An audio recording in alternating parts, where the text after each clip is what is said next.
Good morning, everyone. Happy New Year's Eve. I was running a little late today, but that's anything new. Let's see if I can participate in this puzzle while we are waiting for Maya. Let's see. Crunch relative. Crunch. All I can think of is a candy bar. One across, crunch relative, 5 letters. Think of a candy bar, but this starts with an S.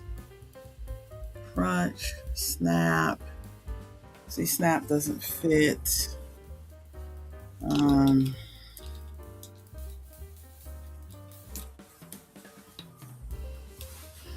let's see. 6 across. Pins mate.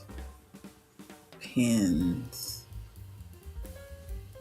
Pins mate. 10 across. Symbol on the staff. That's a clef.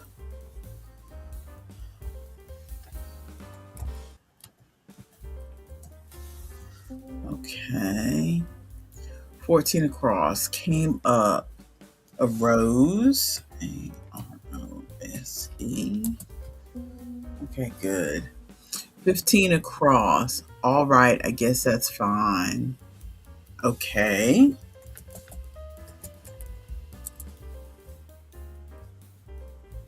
No. Okay would fit there, though. Okay, 17 across. A brainy bunch. Mensa. Very good. Very good. Okay, 18 across. Shrunk down. Mini. Very good. Very good. 19 across. Hand or foot. I don't know why I am applauding myself saying very good every time I get it. That's so weird. 19 across. Hand or foot, but not arm or leg. Would that be a unit? Sure, I didn't realize a hand or foot would be a unit, but okay. Okay, the theme of this puzzle is the right toys. So 20 across should fit the theme. Longtime British music director of the Berlin Philharmonic. Okay. Yeah, I'm not going to get that. Okay. Time to bring my blanket. I should have just put my sweater on, but I know that I'm going to throw this blanket on and off 15 times during this 2 hours, so I might as well just use a blanket rather than a sweater. Let's see. Let's look at the downs before I go any further into the acrosses. Okay. 2 down. Foul states. Ooh, no idea. 3 down. 4 letters. Cameron's in her shoes co-star. In her shoes. I know what movie that is, but I'm trying to think of who was in that movie. Because it's Cameron Diaz and I don't know. 5 down. Word before bread or blouse. That would be peasant. Peasant. There we go. 7 down. Home of President Taft's Birthplace Museum. Could that be Ohio? Just because it's 4 letters. Third letter I. There we go. 8 down. Home of Beethoven's Birthplace Museum. I don't know. 9 down. Car accessory for shoesters. I don't know what that is. 10 down. Water park passages. Could that be chutes? Just because it fits the letters. There we go. It was chutes. Okay. Let's see. 6 across. Pins mate. Pins mates. I don't know. Pins. Okay. 15 across. All right. I guess could it be O okay? Instead of just okay? O-H-O. Okay. Yeah, that's what it is. Okay.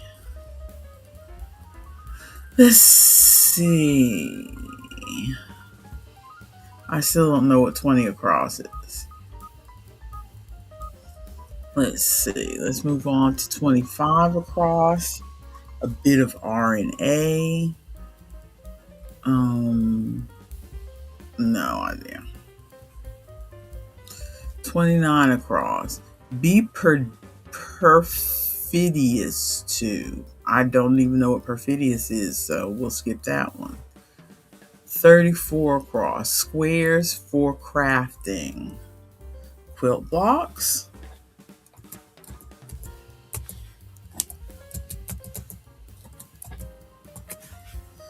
Quilt blocks. Yeah, there we go. Quilt blocks. 36 across. Fuss and bother. Ado. Okay. Still no sign of Artemis.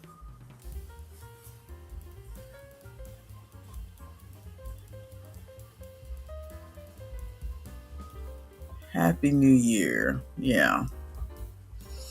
I'm probably going to do the same thing this year that I did the past several years. I convinced myself that, since we're not going to a party or anything, I really don't need to, stay awake or watch a ball drop. And then about 10 minutes before midnight, I'm like, no, I can't do it. I got to watch a ball drop somewhere. And then I tune into something. I don't watch the New Year's Rockin' Eve or any of those things anymore. I'm old. I'm old enough that I grew up with the tail end of the ballroom New Year's Eve. Gosh. Last year I could have told you the name of the band conductor, but I can't remember his name anymore. But he ran on that New Year's Eve, ran on television for years and years, and it was like big band and swing music, and it was pretty much just they just played the music, and you saw pictures of people in their fancy dress dancing to the ballroom music. It was very sophisticated looking. And that's what I grew up with for New Year's Eve. And even after the band leader died, the band they still kept that on for several years. That's why I say I'm old enough to remember the tail end of it. I'm not old enough to remember all the years that he ran it, but I remember how they still ran it after he died for several years. And finally, it went off the air. And it was New Year's Rockin' Eve with Dick Clark, and I watched that for a few years, but it just wasn't the same. Hello, Artemis. Shut down your crossword. Hello. No, you're not allowed to do that. Too late. No. Shutting it down. Look no. at the clock. You're so rude. I was trying to pick a picture where you could at least see the clock, and the first couple pictures I picked, the clock would have been right behind Christmas tree. The Christmas tree was still too prominent. And so, at least this one we can see the clock. I mean, they're being realistic. Most people still have their Christmas trees up right now. If we didn't, we didn't put up a tree, but most people who put up trees still have their trees up right now. Oh, do I sound too quiet? I am not in my normal place. Currently, explanation, I am in my living room on my floor. I wanted to have my little Party City light in the background here. Yay. So I'm sitting in the pile of blankets that I keep in the living room, but I forgot that I usually have a microphone for this, and so my microphone is propped in my purse beside me. Let me see if I can find a better way to... Also, let me make sure... I can still hear you. Did somebody say they can't hear you? Oh, Ronald said I'm really soft. I'm gonna check my. That's just because you're a loud and noisy lady usually. I am. I have two volumes, loud and louder, except for right now when I am sick. Oh, you were sick. I am. Why does the music sound like it got louder? Good Lord. I don't know. Also, I thought I am in front of. I have lights in this room, so there are lights down over me, and I'm in front of a window, streaming in natural Mm-hmm. light. Why do Mm-hmm. I look so dark? You don't look dark to me. I look darker than I normally do. I normally have two lights blasting in my face because I have my Mm-hmm. ring light and then my other lamp. You look fine. Okay, so it sounds like it's a me problem. Hang on, let me. I did mess with a setting. Let me unmess with that setting.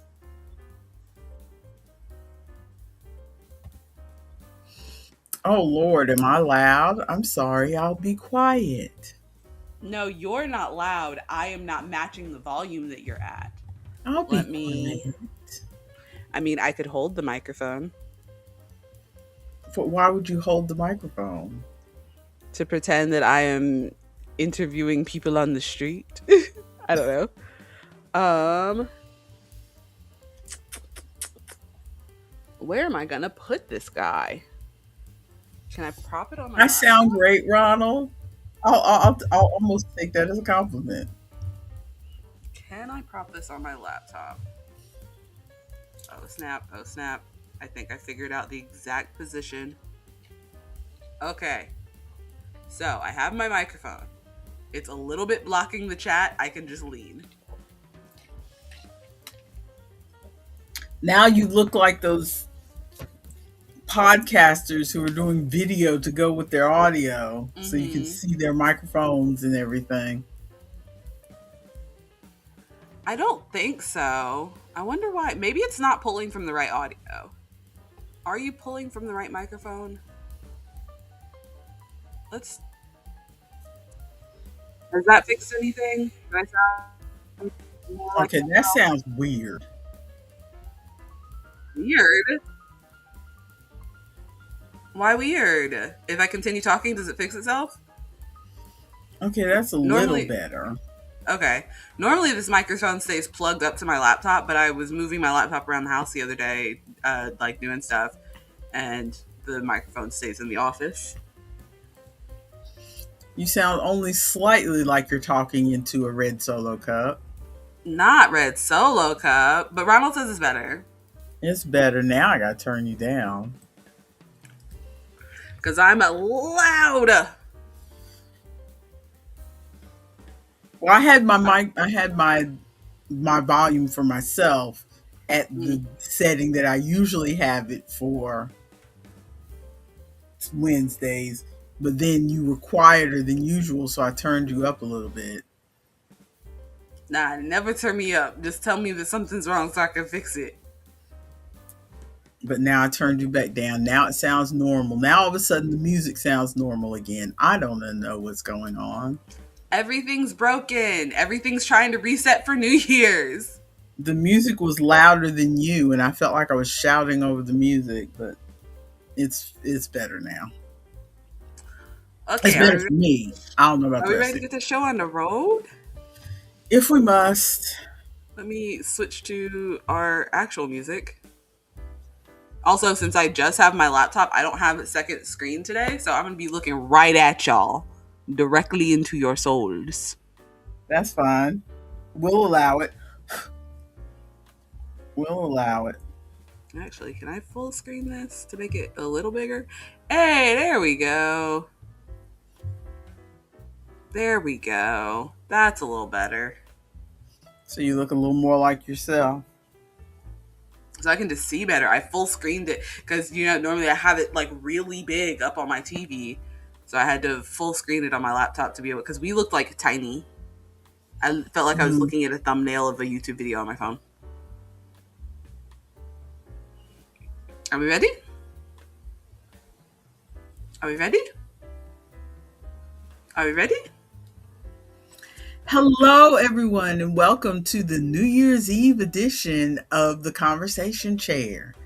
I am your presenter, Dani, the Lethargic Glass, and with me is my co-presenter, my partner in crime, and my wee bairn. Artemis, the fatigued, and also ill now. Aw, too bad. If you've never been here before, we're just a little rambling little chat show. We are here for your body doubling needs.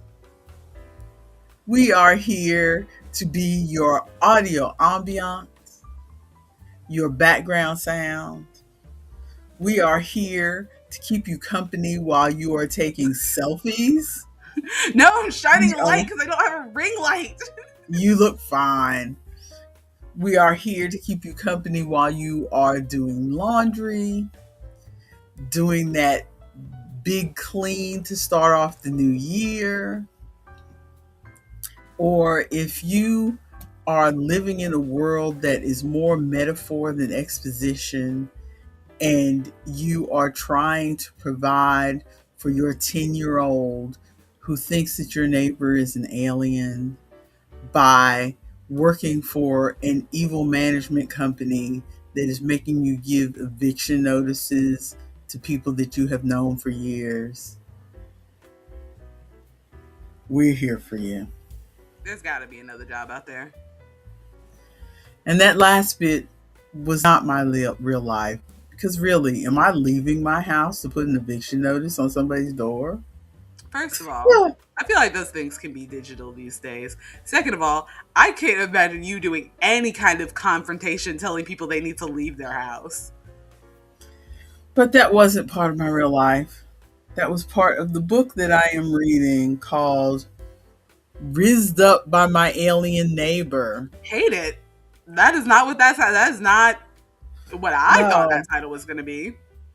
no. That picture, that's this is just an example of what Book Talk has been complaining about for the last 2 years. This animated picture makes you think of something spicy, Scandalous. a lot more spicy and lighthearted and fun. This book is kind of sad Oh, because he's stranded on Earth, and but when he goes back to his planet, he's going back to continue participating in a war because he's a soldier. She is a single mother with an alien obsessed 10-year-old, and nothing around her house works right. She barely has enough money to pay her bills. The next eviction notice will probably be her serving it on herself because she's already late on her rent. somebody at that company needs to get fired. There are people out here that specifically create these book covers and create these book titles, and somebody did not get the memo. And it's just very like, normally books give you exposition and tell you, yes, I am from this planet and we're in the middle of a war and blah blah blah. I had to pick all that up just from like little glimpses of things that they say. There's no exposition in this book. Bruh. Wild. Where's I've heard people complain about books that have too much exposition. I want this book to give me some. Yes, Just girl. take a couple pages and give me the setup. Where is her baby daddy? Is he dead or is she just divorced? She briefly said that she kind of missed him, but was he a jerk? Was he good? Is he dead? What happened? So The alien that is book's feeling going on a the pull not to recommend her. list. The alien is feeling a pull to her, and he's feeling something called the talishar or something. Is that the fated mate bonding thing? Is that what is that? You're constantly tinkering on things in your garage. Are you trying to make things to go back home, or are you trying to make things to stay on the planet? You crash landed, but all of a sudden you got money and you moved into a house next to this woman. How'd you get money? Yes, these are all questions that we need answered. Also, this vaguely sounds like someone heard the plot of Resident Alien and is like, let's remix mix that a bit and turn it into a book.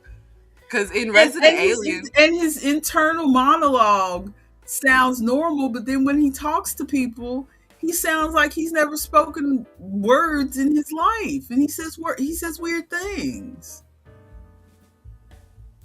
that yeah, are we sure this is a Like, real author and not a book written by AI? would you like to join me for nourishment acquisition hours, translation dinner?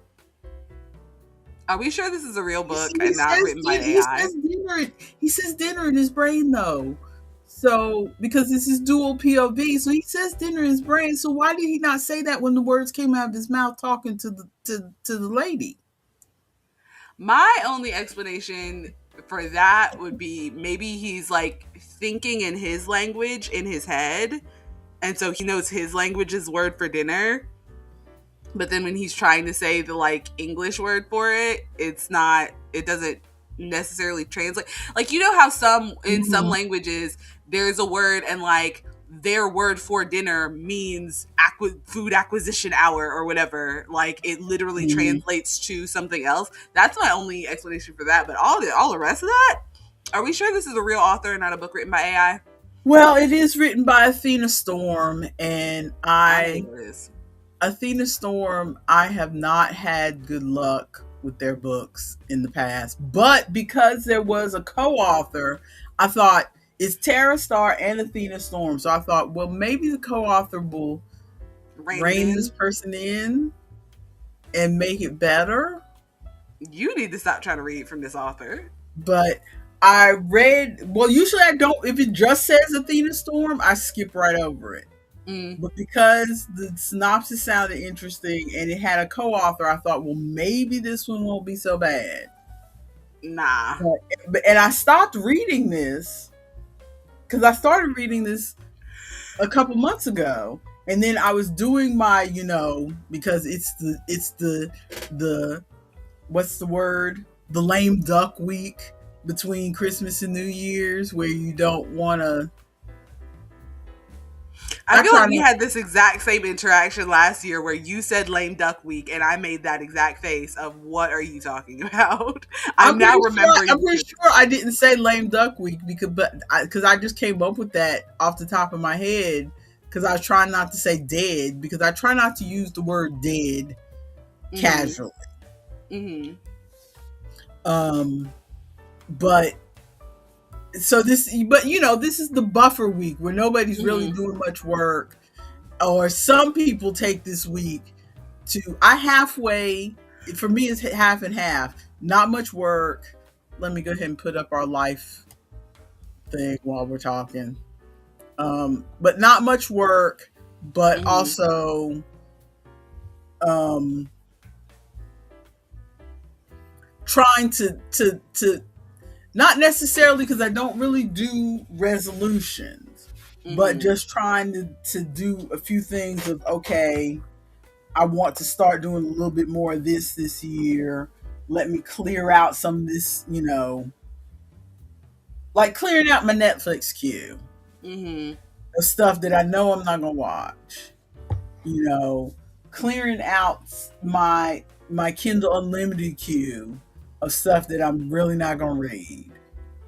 That kind of thing. Yeah. And I was going through that. I was looking at my Goodreads because, without making too much of a long story of it, basically, if you use Kindle, because Amazon owns Kindle and Goodreads, if you use Kindle, it will go ahead and update your Goodreads if you have them connected. Oh. Except if you use your Kindle, I have a physical Kindle, it won't Mm-hmm. update the Goodreads. Oh, it only updates if you use like the Kindle app. If you use the Kindle app on your phone, it'll update it. Also, I like to read on my Kindle. I don't like to browse for books on my Kindle because it's Mm. difficult to see the book covers and stuff. You don't Mm-hmm. see them all nice and in color like this when you're browsing in the bookstore. So Mm-hmm. it's easier for my eyes to see the color covers and browse on my phone, and then I'll download a book, and then it'll show. So it'll show that I started it when I download it, but then I'll switch to my Kindle and read it. But then when I finish it, it doesn't show finished. So then I go. So periodically, I You have have to to go. go back and mark things as read. Yeah, periodically, I have to go on Goodreads, and under currently reading, it's got 15 books. That I either started, either finished or abandoned, and I go through and do all that. And that's how I found that, oh, I still had that sitting under currently reading. And I looked at it. And usually I'm like, oh, yeah, I know why I abandoned that.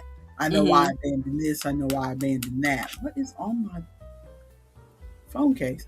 I know why I abandoned it. But that one, I didn't know why I abandoned it. And I was like, I didn't hate that book, did I? Let me pick that back up. And I picked it back up and started reading it again. It's like, I want to like you, but you're too airy fairy. Mm-hmm. You're too airy fairy. You're not just saying plainly what you're doing. It's all metaphor, all. I stare up at the stars feeling lost and betrayed, and I wonder what I should do now. Mm. And it's like, get it together. Stop staring at the stars and start looking for a job. Seriously. Stop staring at the stars, start staring at Indeed. And I mean, I should not be this far into the book, and they hadn't even held hands yet. It's like watching a Korean drama. This book's only 197 pages. They hadn't held hands yet. What are you doing? It's like watching a Korean drama. Where am I? I'm on page 85. I'm halfway through this book. They have not kissed. He has not said, oh, you are my fated mate, or nothing. Ooh.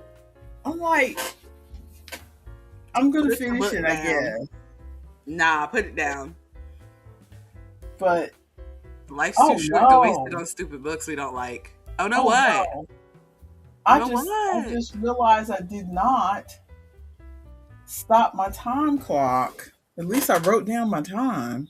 Ooh, you didn't clock out of work? I thought I stopped my time clock yesterday. It's still running like I worked for 18 hours. That didn't happen. I'm gonna move my mic again because having it up there is annoying me. Let me know if I'm still too quiet.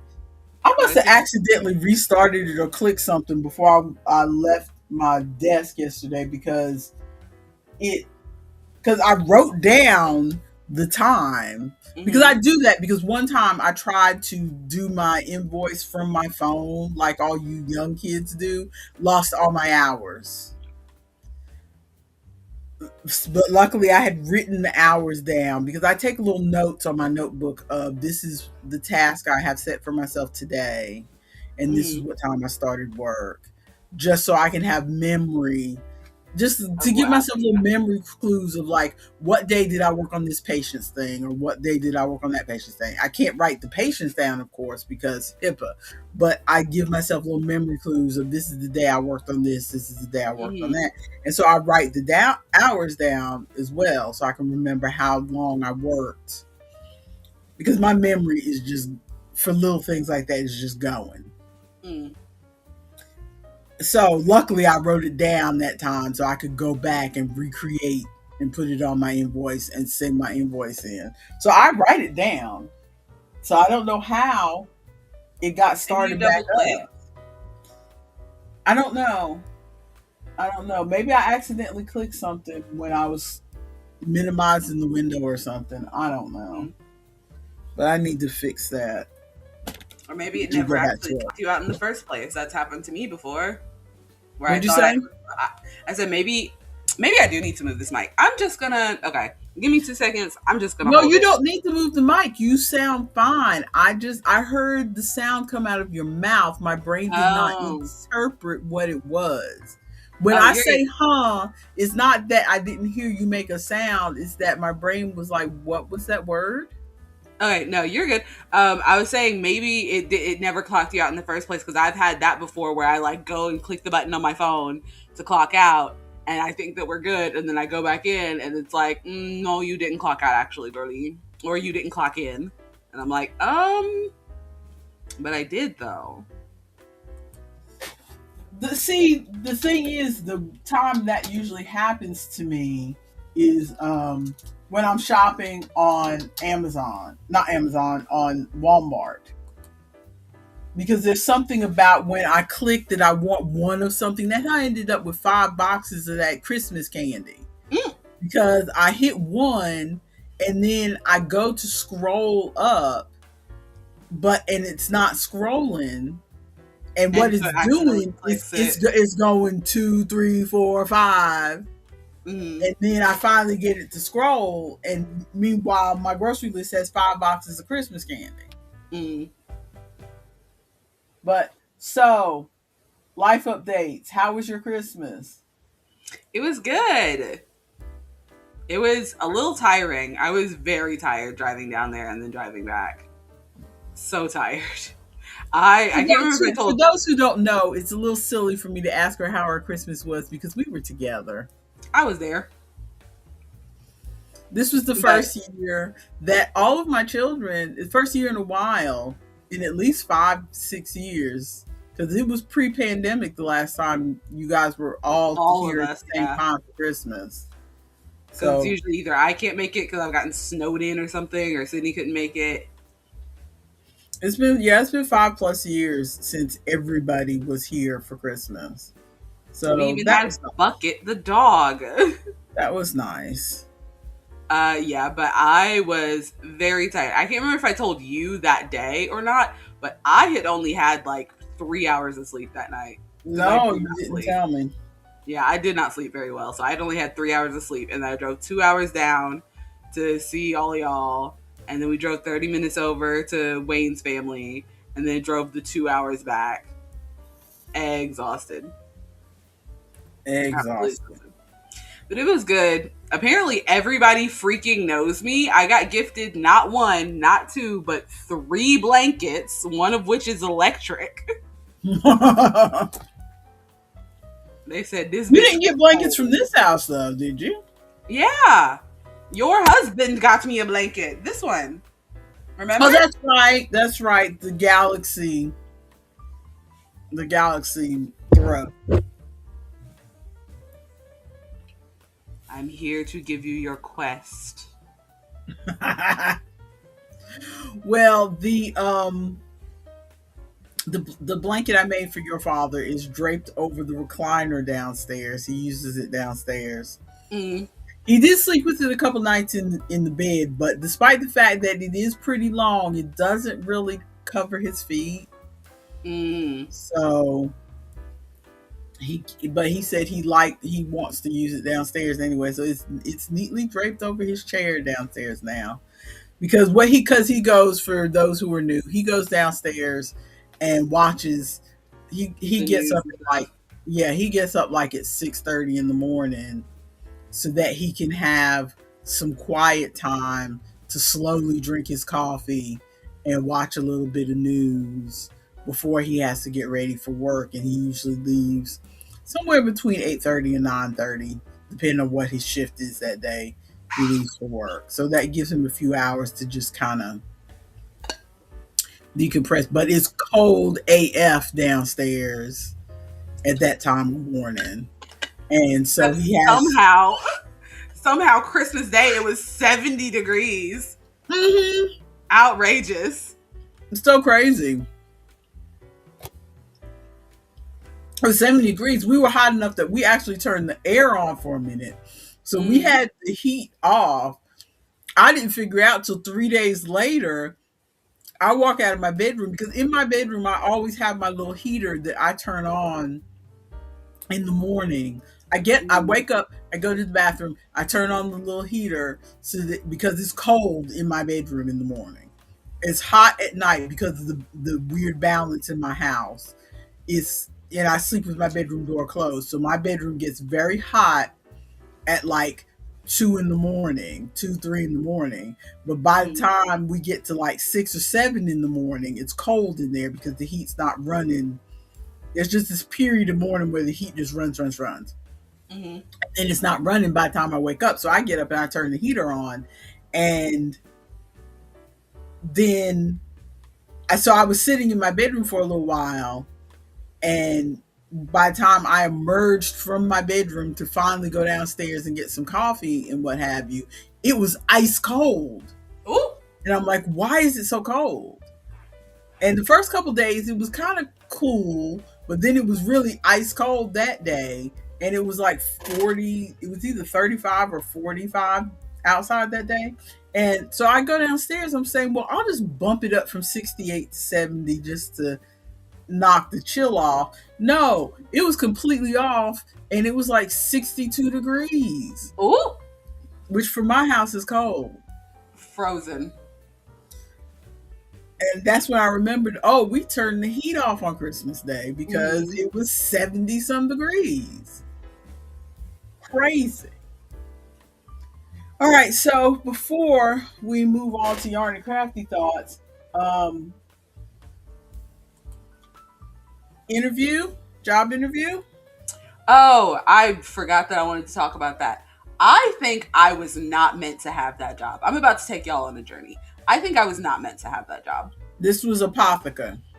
No. This is not Apotheca because I still haven't heard from them. I'm about to call them after this phone call, or after this video call or whatever.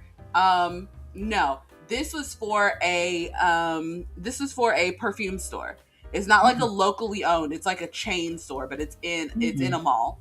And so because I know myself, I am like my father. I will arrive everywhere late.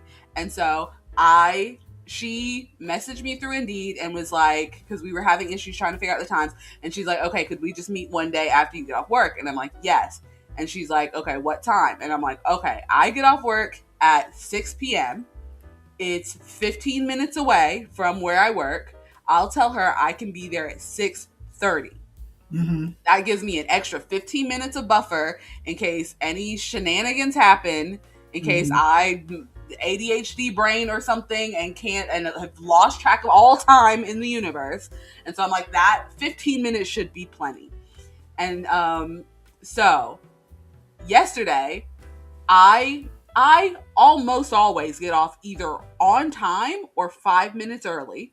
For some reason, yesterday, I had to leave 6 minutes late because there was stuff that still needed to get done. I'm like, okay, it's okay. I have the buffer. I get in the car.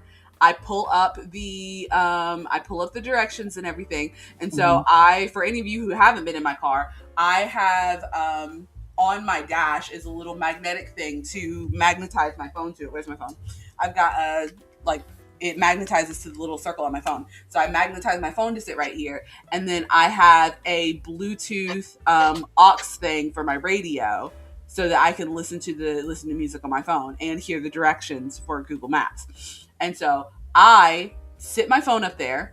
I pull out from my job. I start going down the road.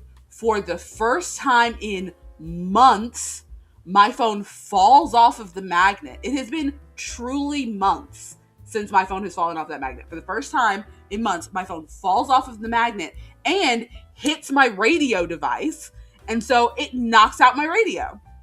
Like it is, I unplug it, replug it, turn it off, turn it back on. It is broken. So I have to pull over at the Starbucks to grab my phone, because it wasn't like it fell down here, I can pick it back up and I still see where I'm going. I could not see where I was going because it fell all the way into the floorboard of the passenger seat. So I have to pull over in Starbucks, pick up my phone, put it back on a magnet, make sure that it's centered so it's not gonna be slipping off or anything. And then I'm trying to fix my little radio device, and my radio gadget is just not working. It will not work. And so I'm like, it's okay, I always have headphones. So I pull out these headphones, put them on, connect them to my phone, and I'm driving down there. I get to the mall where this place is located, like 6:30 on the dot. So I chewed through my 15-minute buffer. But as I arrive, I park the car and then send a message in Indeed, just in case she happens to be checking, saying, I'm at the building. I'm trying to walk up. I hit some traffic. And so I walk in, and because this is the kind of mall where like the shops are inside buildings, but the actual walkway is outdoors. Does Okay. that make sense? Yeah. So I pull up, and because it's so large, Google Maps has walking directions to each of the shops. And so I'm like, Mm-hmm. okay, because I've never been to this mall before. And so I'm like, Mm-hmm. okay, I'll follow the walking directions. The Google Maps is sending me in circles. Like somebody out there is trying to make sure I do not get to the job interview. The Google Maps Oh is sending me in no. circles. And so I have to go to the physical standing map in the building to look at where this place is. Turns out it was like 10 feet away from me the whole time. Like I'm looking at all the signs to find where I'm supposed to be going and can't see it. It's like around a corner, like 10 feet away. And Oh I just no. couldn't find it because I was following the freaking Google Maps. So I get there, and because I'm in my work uniform, I'm a little out of breath because I was speed walking trying to find this place because I knew I was already late. And I walk Mm-hmm. in, and I'm like, sorry I'm late. I hit a little bit of traffic. And she's like, okay. Like I immediately don't like her attitude. Uh-huh. Immediately I don't like it's bad vibes. And then I Mm-hmm. go in, and she sits down and hands me a clipboard, and she's like, if you she's like, go ahead and fill this out for me. And I go to start filling it out, and she's like, oh, before you get too far, I just wanted to let you know, because this before we waste any time doing this, this company allows no facial piercings. And I'm like, oh, okay. And I go to hand her the clipboard back, and she's like, if you can take any of them out or swap any of them, because I've had people, because I was ready to just be like, nah, I'm not taking my piercings out again for another job. I don't want Mm-hmm. this job that bad. Mm-hmm. So I go to hand her the clipboard back. She's like, oh, well, if you can like flip up your septum and like maybe put in some flat studs or something for your lip rings, like I've let people do that before. And I'm like, okay, yeah, I can find some flat studs and flip up my septum. So she hands me the clipboard back. I go to start Mm-hmm. filling it out, and one of my biggest pet peeves is that entire page that I'm filling out is everything that's in my That resume. you've already done. Uh-huh. I have to put in first Uh-huh. name, last name, phone number, email, social security, your references, and your references phone numbers, I your just last filled three work all of that out. experiences. Why am I handing you a resume Like if I'm I about got to to do start all that again? printing off my resume and handing it to people. This is Mm-hmm. absolutely ridiculous. And it's not even like she handed it to me to fill out and then like went to do other work. She sat in a chair directly in front of me And and watched watch me fill you. out 4 pages of stuff. Ugh. 4 pages. Are you kidding me? And for part of it, I was like, oh, I don't have my references phone numbers memorized, and I don't have my high school's address Uh-huh. memorized. Do you mind, like, is it okay if I pull it up on my phone? She's like, yeah, I guess. And I'm like, why are you, what is this attitude? You're the one who needs help. I'm trying to come help you. And do you have the phone numbers of every single one of your references and your high school's address memorized? Like, why are you? Anyway, so I fill out the paper, and then proceeds to conduct not really an interview. Like she Mm-hmm. doesn't. She asks like, "Oh, why did you want to work at this fragrance store?" And I'm like, "Oh, I've been getting into fragrances a lot recently. I used to make candles, and so this is kind of like in the vein of things that I like and things I like to do." And it just she didn't really like ask any other interview questions. I'm She convinced that most people on the level of jobs that we would get, I've never, interviewed for a true like white collar, Yeah, working at Google kind of job. But I'm convinced that people at the level of jobs that we get really don't know how to interview. they don't. They They don't know don't. how to do an interview because you go online or before, when I was still looking for jobs, it was more like reading a book about, you know, how to how to conduct yourself in an interview Mhm. and the kind of questions that they say you're going to be asked are not the things that they ask you. No. And it feels like they're really just going on vibes. Yes. Like, Absolutely. do they like the look of you? Do they like the cut of your jib? Are they do they think that you will fit into the workplace culture? Mm-hmm. You know. Speaking of vibes, while I was filling out the my resume essentially, Mhm. I while I was filling it out, I was like, "Do you mind if I ask you a question while I'm filling this out?" And she's like, "Yeah." And I was like, "On the Indeed posting, it didn't have any kind of pay rate on it." And she's like, "Yeah." Like, of course. Why are you acting like this is surprising? And I'm like, "Is do I want you to know how much I'm going to get paid, ma'am. exactly?" And I'm like, do you know what the pay frame would be, or like do you have any kind of estimate? Because I'm assuming it's corporate is going to tell you how much to pay me. And Uh-huh. she's like, well, I don't know you, so I'm not going to. Some people come and apply for these things just to get just for the money. They see the money and apply for it. I need to know that you're really in it for the fragrances. And I'm like, Oh really my in it for the God. fragrances? Everybody applies for jobs for the money, ma'am. They're not working because what? This is not Disney and you're making my dreams come true. Like, I'm applying here because you said that you need help. I think I can provide that help, and fragrances are a little interesting to me. But even if fragrances aren't a little interesting to me, like, you said you need help, and I think I can provide that help. Even if I hated every single fragrance in here, which, by the way, after I walked out of that building and came home, Wayne is like, you smell strong. He could smell it on me from being in the building. Ronald said boo hiss. And Ari Yes. said, what kind of response is that? For the fragrances, what do you mean? And then she had a similar response later because I put in what my available hours are, and she's like, oh, it says you can't work on Wednesday and then you need to leave early on Monday. What is that about? And I'm like, oh, I just have prior engagements. And she's like, is it like, what is it? I'm like, I work part-time at the farmer's market. And she's like, oh, okay. Because some people come in here and they put the schedule that they want, and so I have to ask about it. And I'm like, no, that's how jobs work. You put the schedule you want. Yeah. What do you mean? Like, I'm not going to tell you every single hour that I'm available in my life because you're not getting that. If I don't want to work for you on Thursday afternoon, I'm not working for you on Thursday afternoon. She's starting to sound like those people in you know how you watch all those things on TikTok and YouTube about the bad bosses Yes. who want every hour of your life. It was just like bad. I've never had one of those kind of bosses, but like she's starting to sound like one. Yes, it was bad bosses. It was bad vibes from her all around. And then to clinch it, so I had this series of unfortunate events to get there. And then as I was filling out that paper thing, let's see, I need help for my company, but you need to be 110% committed, and I'll pay you what you bring. I'll pay you what you bring. Ew. Yes, that's exactly what it felt like. But Ronald said, run far away. I did. I'll get to that after this. But so as I was filling out the thing, so I had to fill out a page for the background check, which half of the information that I had to put on a page for the background check was on multiple of the other pages that I filled out, and also my resume.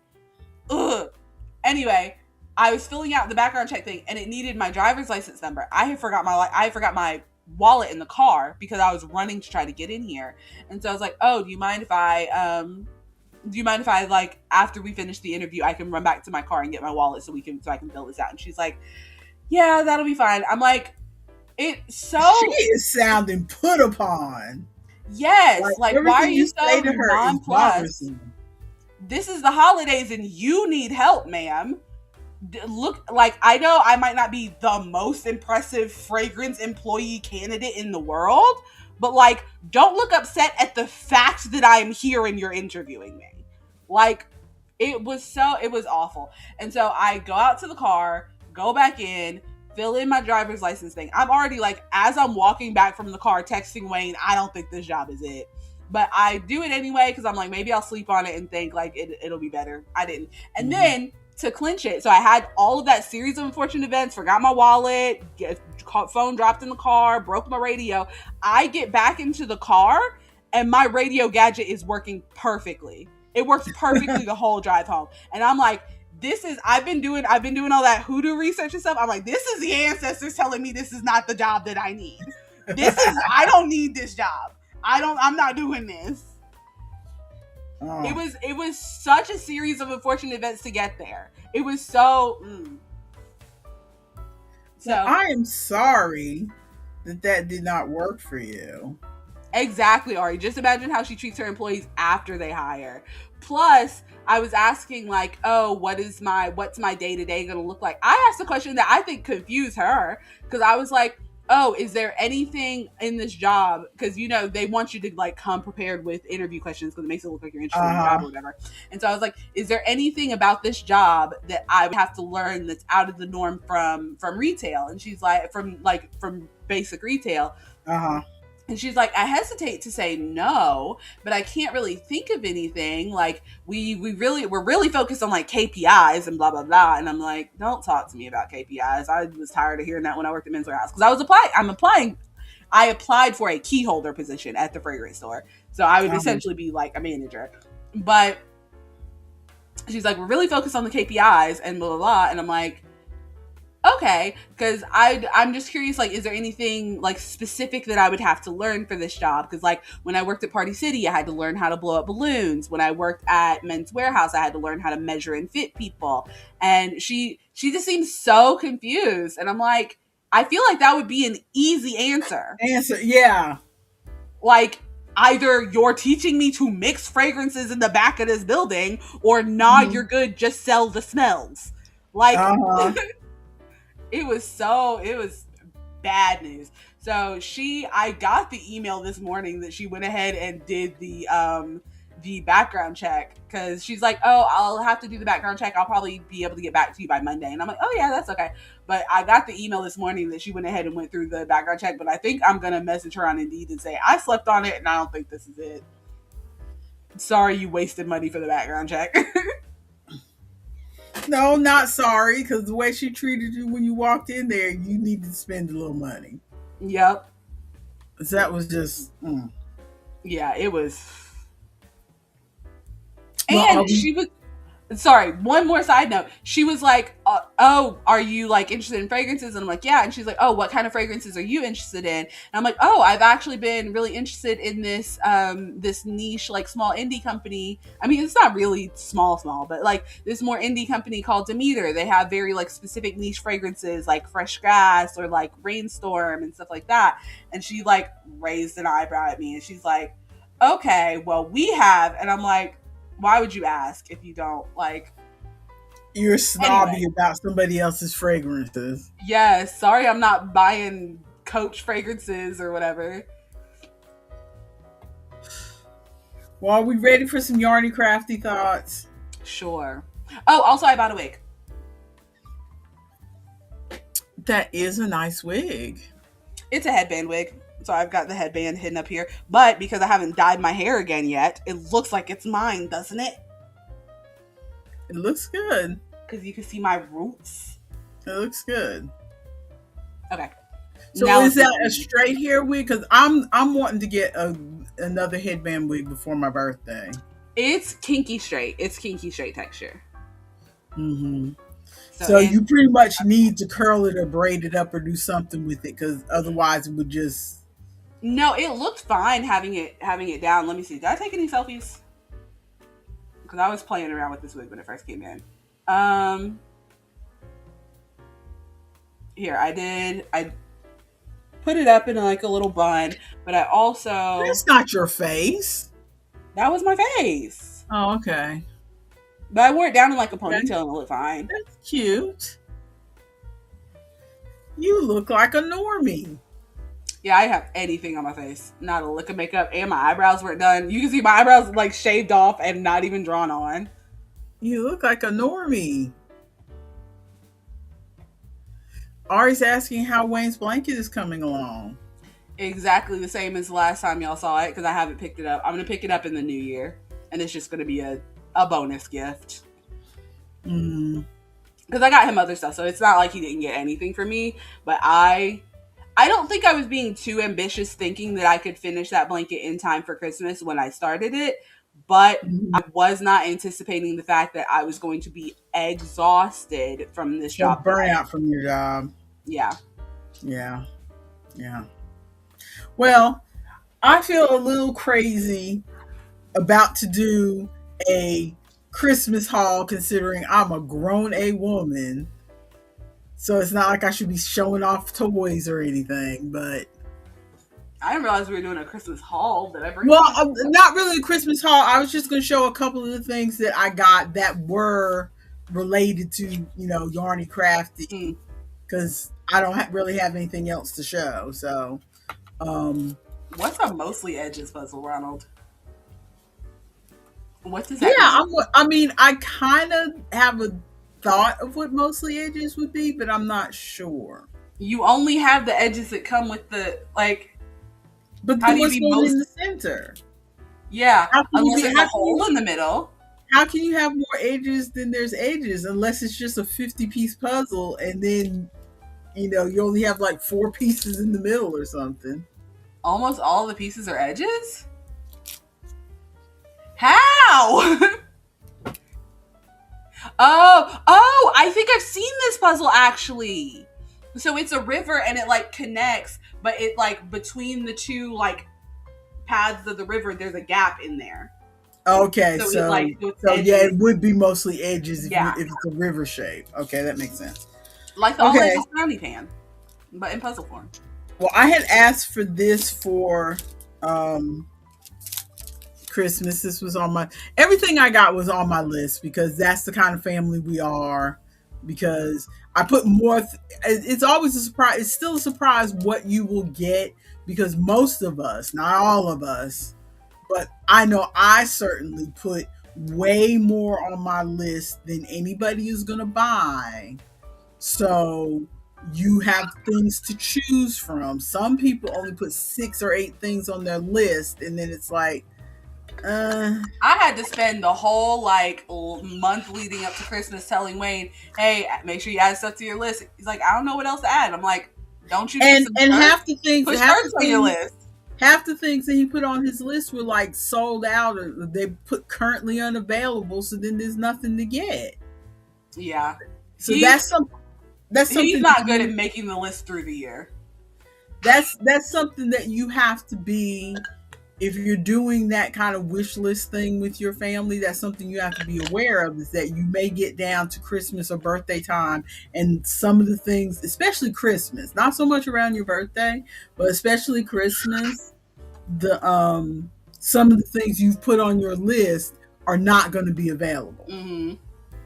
And if you are like me and you keep a list, like I have the same list and just add or take away things, Mm-hmm. where some of you have 4 or 5 lists. You're saying some of you. I have one list. I don't know No, about all these other people. you do not. You How do have I to have more than one list? if you go on Amazon, there are like 3 lists under your name. And all of y'all are like that. I don't know how you're making your lists, but it's creating new lists. So I go back and look at all the different lists. The only other one that I should have is there's the one that I sent in the group chat this year. And then last year, Isaac was telling us about the like registration list. So we made a registration thing last year, but I wasn't a big fan of it. So I just went back to my normal list this year. At max, I should have 2 lists. No. And like Maybe your sister Sydney has like 4 lists. Wild. So you need to, but all of that is to say you need to go in periodically and clean up your lists. Mhm. So Oh, you had 17 lists. but so this is a yarn gauge tool. I just thought it was cute because it's wood. Hush, Ronald. Because it's wood. I know you probably can't read it, but you can see from this side, and there's 2 of each thing. But this is for measuring your knitting needles, what gauge they are. Mm-hmm. And this is for wraps per inch, if you don't know, like, because I have a lot of unlabeled yarn here. So this is the main reason I got it, because I have a lot of unlabeled yarn here, and you can wrap it through there and go, oh, this is bulky, or this is because each thing is kind of labeled. Maybe I should get that. So this is Just bulky, to, this is super bulky, this is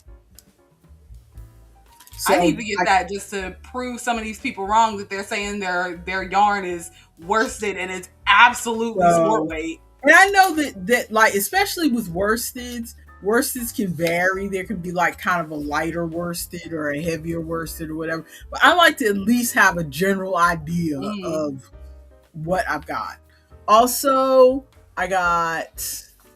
um I got Oh a yeah, coloring book.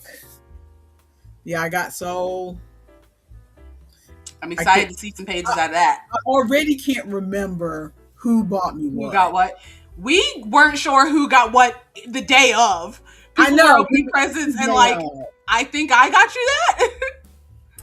And I put this on my list based on the pictures that were in The Amazon listing. on Amazon. But I'll tell you now, I think I probably need to stick with the few publishers that I know because I have a feeling that a lot of these are AI. Dang. Because there's something about the way Yeah. that is that looks like they like took a photograph and then just use Cartoonized it. some kind of filter to cartoon it or whatever. I Hmm. mean, there's some pictures in here and then there's pictures in here that you really can't. There's not much to color because they already have like the black in there and stuff. Yeah, pictures that don't look like they were necessarily made for a coloring book Made to be that they threw colored, in. yes. Yeah. I mean, there are some pictures in here are like this. Here's a good example. This one here, the face here is hard. You can't really. Yeah. It's like there's hardly anything on there to color, and the hair on most of them there's hardly anything to color Hmm. Because they've because got the all those hair texture lines or is already whatever. black on a lot of them. So it's like, but there's a few that I think like this one looks like it could be colored. Oh, that's cute. That's more of a coloring page Yeah. outline.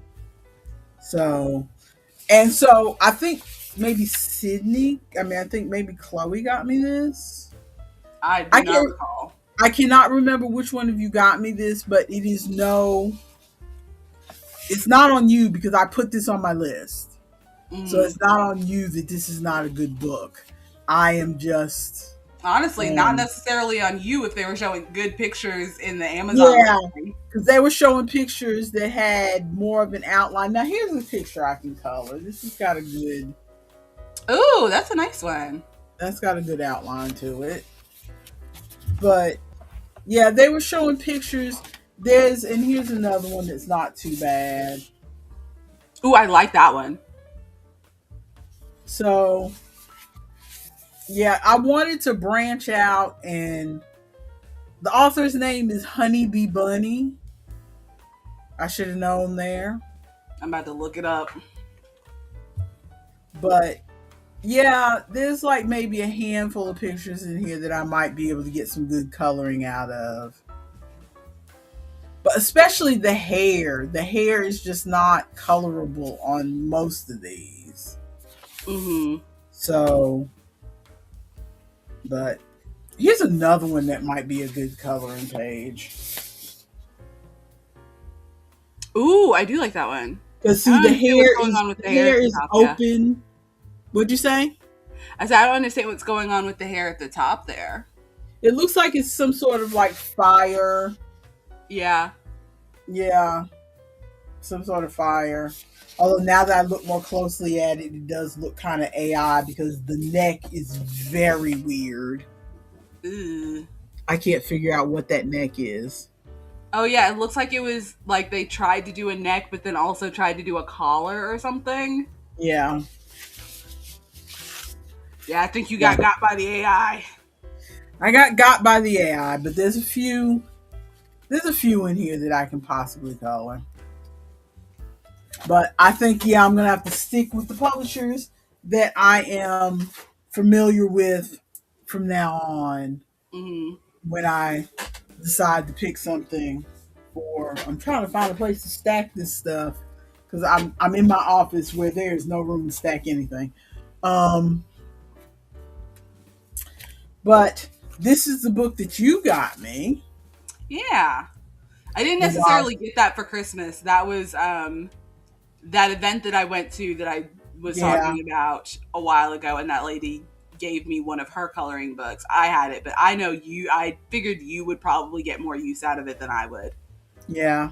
And this one has more things that you can kind of color in it Hmm. than Yeah, I only briefly flipped through it. I didn't really look too close at it. this is mostly sayings and what have you. Hmm. Yeah, this is a good one that you could color. Hmm. So, yeah, that's nice. So I've got, and then of course I've got my needles, which are over in the other thing. Maya also gave me some needles that she got from somebody. Yeah, somebody gave me a Knitting needles. full like set of knitting needles, and I was like, I know who's getting this. Here So you that go. will get some use. And then, of course, we got the best of 2024. Y'all remember last week when she was like, "Ooh, I hope someone gets me this," and I'm like, "It was on your list. It was on Best your of list." 24. But yeah, this I already flipped through this, and there's already some. It's got examples from the famous paintings book. The only ones I don't like that I don't really color in these are the stamps. I would Hmm. never buy this stamps book, but Yeah. I might color a few of them, but usually I don't. Like this one I just pulled up is actually not that bad because it's got a black background, Hmm. but some of the other ones have like a white background or something. Yeah, Ari in the chat. Ari wanted to drive down because his family lives in Charlotte. Ari wanted to drive Uh, down to come see us that day, but because we had to switch because Papa had to leave for work at 1, uh, so we had to switch and go to your house in the morning instead of in the evening like we normally do. That didn't line up with Ari's schedule. yeah. Well, he could still came and said hi to me.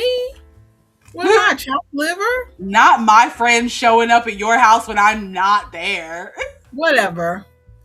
Ronald said that He's been he's influenced by when the they knitters make on another YouTube. hat, he's being influenced by knitters on YouTube. Who are these knitters that are influencing you? I need to figure out how to get into y'all's algorithm.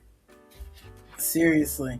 But yeah, I can't wait to jump into this book. So you'll probably You're see welcome. more from this book Speaking of which, we had immediately. to hunt for that book because we had everybody's Christmas gifts all lined up. And I'm like, wait, you're missing one from me. Where is it? And we're searching all over the house. Can't find this Amazon package. Looking. I'm like, when was the last time y'all checked y'all's mail? And she's like, I don't know. I go out, it's in the mailbox. The book was sitting curled Ma'am, up in the mailbox. I did not have my check. I was just saying to your father, I wasn't I supposed to have a check this week? Because sometimes I forget. I remember when to turn in my invoice, but then I promptly forget about it after I turn it in, and then it's like, oh, I was supposed to be getting a check on Wednesday or Thursday because I send. It's Ooh, like I forgot my thank you. check, and then I was saying this to your father last night. I said I know I sent the invoice because she responded to me, but I guess because of the holiday, because Christmas and Christmas Eve were just last week, so maybe it slowed things down, and then he came in this morning. He left for work. He came in this morning. He said, "Your check was outside on the ground." On the ground? I don't know if I dropped it. I don't know where on the ground. I'll ask him when he comes home because he was, he just came back in the house, dropped it off, and ran because he was, Mm-hmm. on his way to work. So I'll have to ask him when he gets home if I remember. I don't know if it was just like by the mailbox that I pulled because I just took mail out of the mailbox yesterday because I had to put other stuff in the mailbox for Mm-hmm. work to be picked up. Is that flag up? I can't tell. To be picked up. So maybe when I pulled the mail out last night because it was It dark, fell. maybe I dropped something and didn't see that I dropped it. So maybe it was like right by the mailbox. Because I had also said that I don't remember if I put the flag up, and he said, "Well, I'll check in the morning to see if you put the flag up." Mm-hmm. So he saw it on the ground. But that my check could have been blown. Yeah, that's what I would say. If I had a check that fell in our driveway here, that check would have been halfway 3 states over. It would have been blown away. It was just the grace of God that got picked up because mm, whatever. But so I haven't done much. Were you going to say something or show something? Because I said check and you went, ooh. Oh no, you just reminded me. I never cashed my check from the last day of the Weaverville's farmers market. I got Oh, $240. I got to cash. oh yeah, you need to do that. Yeah, That's I signed it money. over there to remind myself. So I got my last Christmas picture.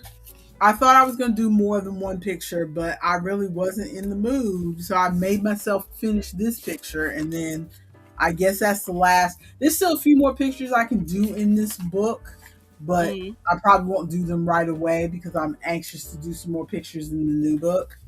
But Oh, it's so cute. it's a little busy for me. Yeah, But it's like we cute discussed though. like we discussed last week, when I do these kind of pictures, maybe I need to like start from the middle so that I can see where the structure is, so I can see what bits here to kind of leave out so the picture won't Hmm. look so busy. You know Because what I would do if I were you?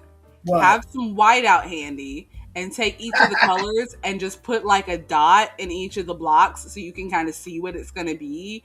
And any of the Mhm. ones that you want to leave blank, just white out the dot. You're so weird. We wouldn't be But able to see yeah, that on it's camera. huh?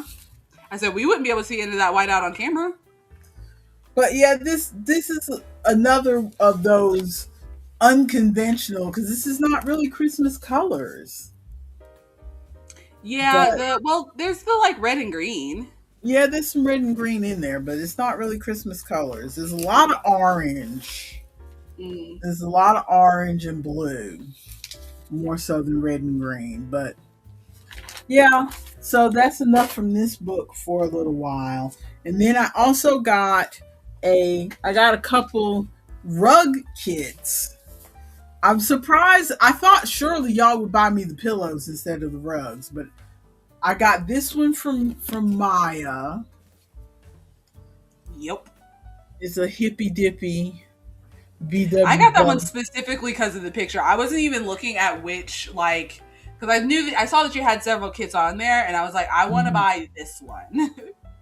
This is a latch hook kit. I haven't done latch hook since I was like in grammar school. Ooh, It's been many years since I've done latch hook, and you must have been. You called it grammar school. I don't think I ever finished a latch hook, but it's been many years. And then I have, where did I put the other one? It's Oh, lost. it's behind me. I have the other one that your sister bought me, which is this one, Which is also very cute.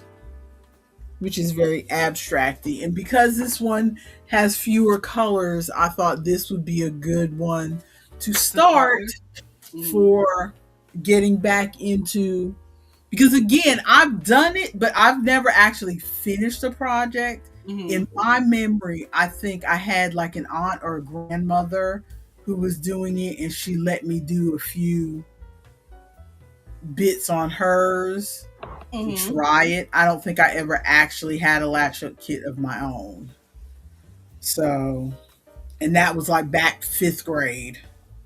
So, this is all I've gotten done so far. You probably saw the picture Ooh. in and you're supposed to go by the, it's already got the backing It's already like, on it. oh. It's already got the non-skid backing already on it. So Okay. it's like, You have to let like me go in between the two? see if I can pull it. If you can see how I'm pulling it, can you see Okay. how I'm pulling it? So I'm latch hooking into this layer here, and this is the layer that lays on the floor. That seems more difficult than it needs to be. And They could then have no, given you it's the not. It's backing not. separately. Actually, it's not difficult at all. Really? I am Oh, okay. glad. I am glad that it is like this because I have done some reading about, oh, okay, I've made my latch hook. How do I put a backing on this and how do I bind it and all this other kind of stuff? So I am glad that they make smaller kits like this that already have the backing and it's got the little bound edge on Okay. it. So all I have to do is, because really it's not difficult when you're looking at it. I imagine it would be fiddly to try to hold it while keeping the two parts separate, if that makes It's sense. really not. Oh, It's okay. really not at all. It just slides right because they don't stick to each other at all. So it just slides Hmm. right in. So yeah.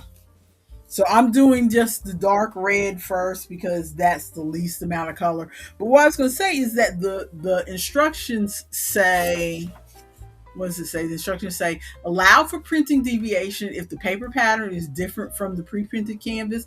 Please follow the canvas. Well, I can tell you now. Maybe you can see better on camera than I can see in person. But like this dark right here Uh-huh. shows up very well. But like this flower here is supposed to be three different colors. Uh-uh. In person, you can't see three different colors. On camera, I don't see three different colors. I barely see one. Exactly. And in person, looking at it on camera, I see more of a printed outline than I see in person. So I am definitely following The written pattern. the written pattern. Why would they tell you to default to the canvas pattern? That's weird. Well, because I think if The written pattern would be more accurate, more precise. but I think it's something about how it's, I don't know how to explain it. Like at this top, like at this top section right here, the way it's bound up here, Mm-hmm. I don't know if you can see it. I'm holding it, but I can't see what I'm doing. But the way it's bound right here, you Yeah. cannot really fit another row right Yeah. here unless I like really kind of lift up the binding a little bit And like break into the seams. to get a little bit up there. So, but if I was following the paper though, there should be another row up there. Okay. But I can't really fit another row up there. So I started a row below where it said, which matches what was printed on the canvas. So And when you finish, does it stay the length of the yarn that they gave you, or do you have to like trim it or anything? no, I'm not going to trim it. Other people may trim it. I'm not going to trim it because the yarn is already kind of short. I mean, I can show you. Well, I mean, you can see it on the. Yeah, It's I'm just pretty going by my short. knowledge of because I've been researching rug tufting, and so I know Yeah, that now that is see a big rug issue with rug tufting where tufting. they do, yeah, where they do that and then they do some shaving down and stuff like that. That's different. There's going to be some uneven pieces on here, but this is too short. If I tried to shave this down, then these knots would not stay. Okay. So, and it's not very big. I think this one's going to be for like maybe beside my bed when I first get out of bed. It's gonna be very plush. Yeah, a nice little plush place beside my bed. Where And are you then gonna I put think the other one? the other one I'm probably going to put in the kitchen in front of the sink, maybe. Mm. Maybe. Because it's, I don't know. I really just picked pictures that I liked and wanted to make. That's the thing. Even more so than knitting or crocheting, lash hook is one of those things that it was very relaxing working on it while I was. I started it on Sunday, and I Mm-hmm. probably should have gotten more done, but I was also trying to finish my coloring my picture. So, Mm-hmm.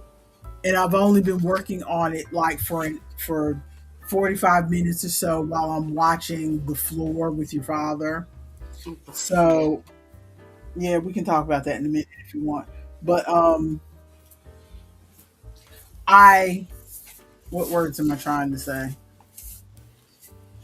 Latch hook is one of those things, even more so than cross stitch or some of the other hobbies that I've tried, where it is fun to do. It was very relaxing. I don't have to think too hard to do this, while I'm watching TV. Mm-hmm. So that works. But the projects themselves, because I'm not a creative person who's going to like buy the canvas and create my own picture to go on a That's thing. what I would have done. That's not going to happen. But um, what am I trying to say? What are you trying to say? The projects often there aren't very many pictures that I want Mm-hmm. to do.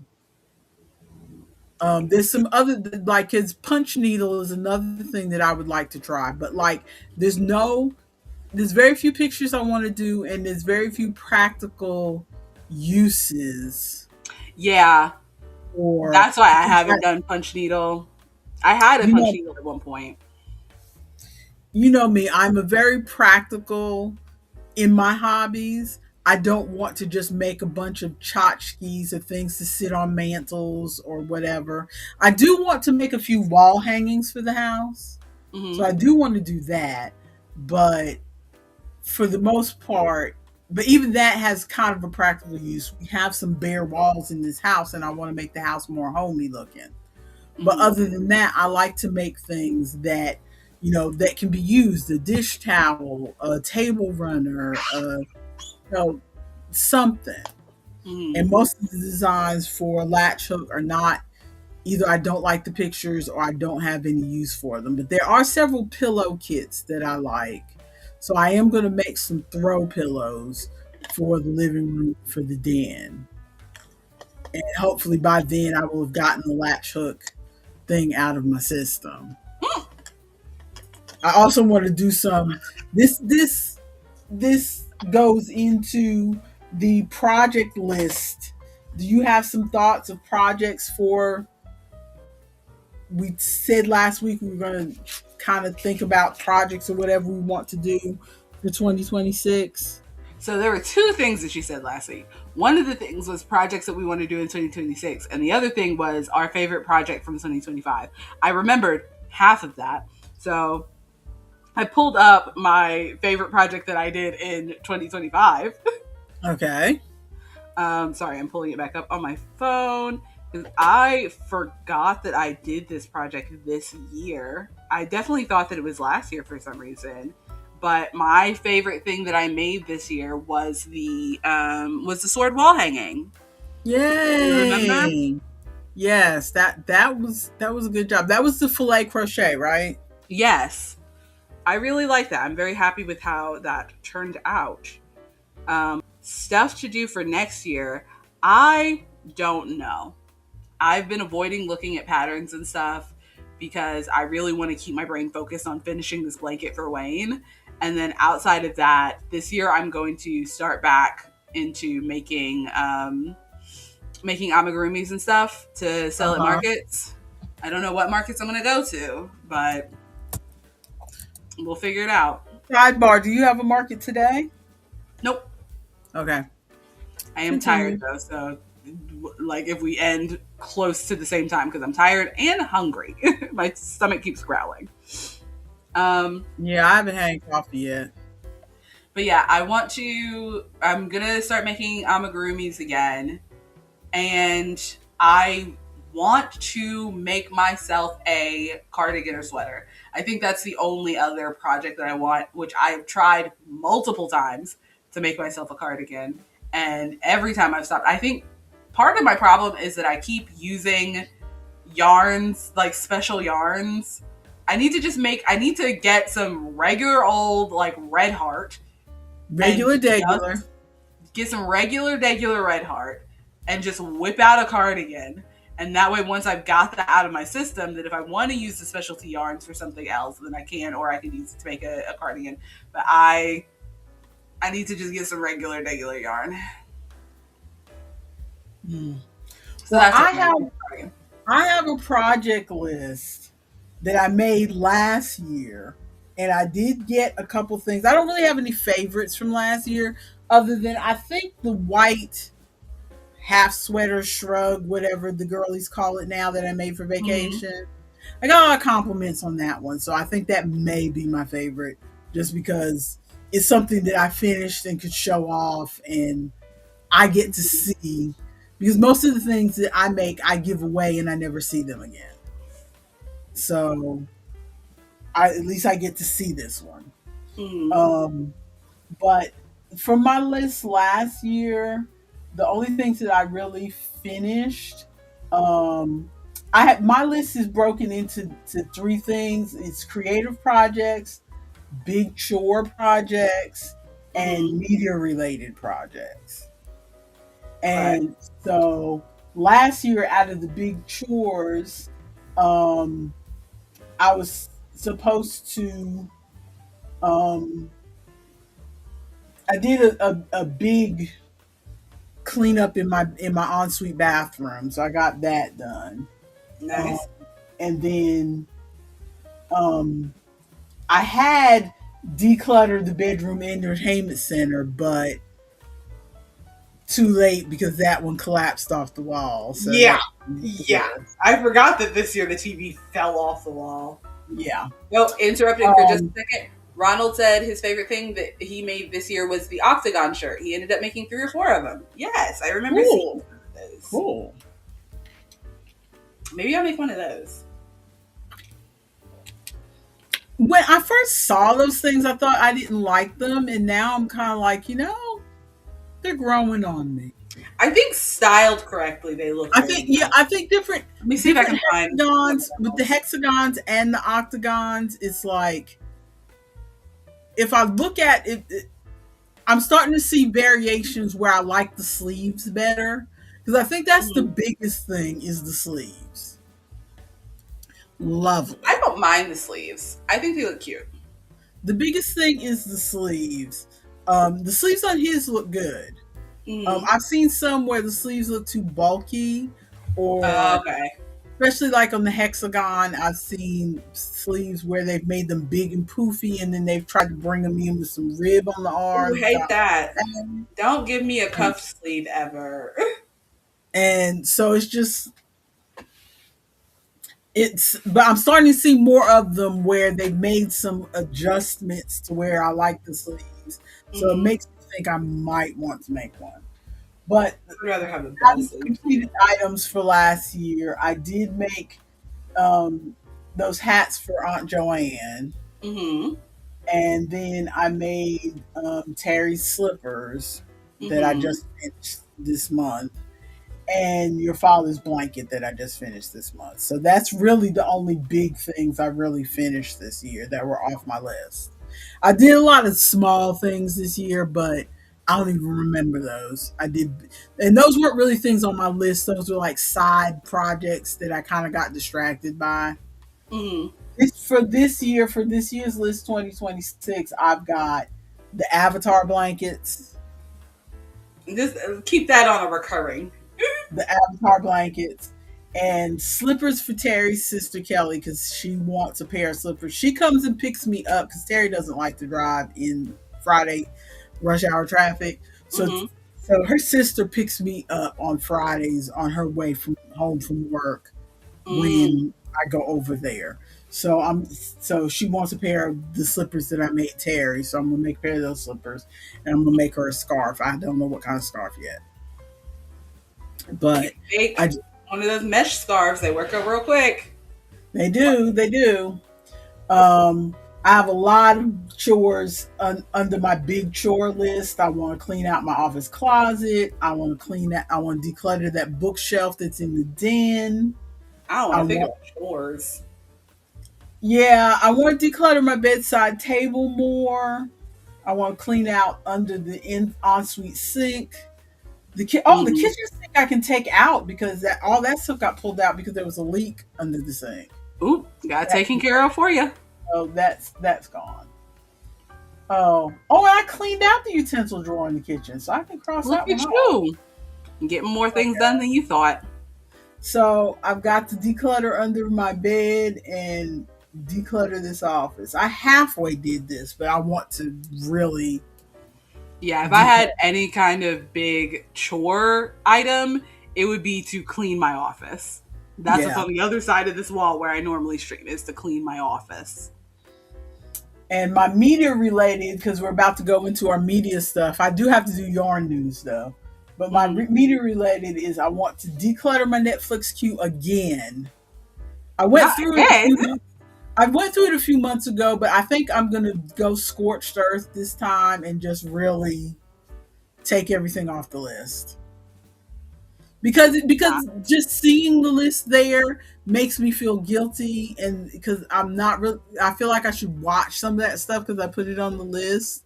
But I know you're making that face, but you know me. Yeah, I we use our cues in very different ways. You use yours as a like your Goodreads, your to be read, to be watched list. uh, My cue is this looked interesting and I didn't want to forget about it. I love this show and want to remember that they have it on Netflix. I saw this and maybe wanted to watch it with Wayne. Oops, I forgot to take this off months ago. Don't feel like doing it now. Like that is my whole list. no, my list is kind of like, oh, this looks interesting. I maybe I'll watch it. But all the ones that look interesting, I put them on my list because I think that I'm gonna watch them because the trailer gets me hyped. But you know me, making myself sit down to watch a movie these days is difficult Mm, unless I'm watching a movie like with Chloe. yeah. But it's just difficult to make myself watch a movie. It's easy. I don't know why. It's just a mental hurdle. It's easier for me to watch 15 episodes of a TV show than to sit down and watch a 2 hour movie. TV But shows have a break.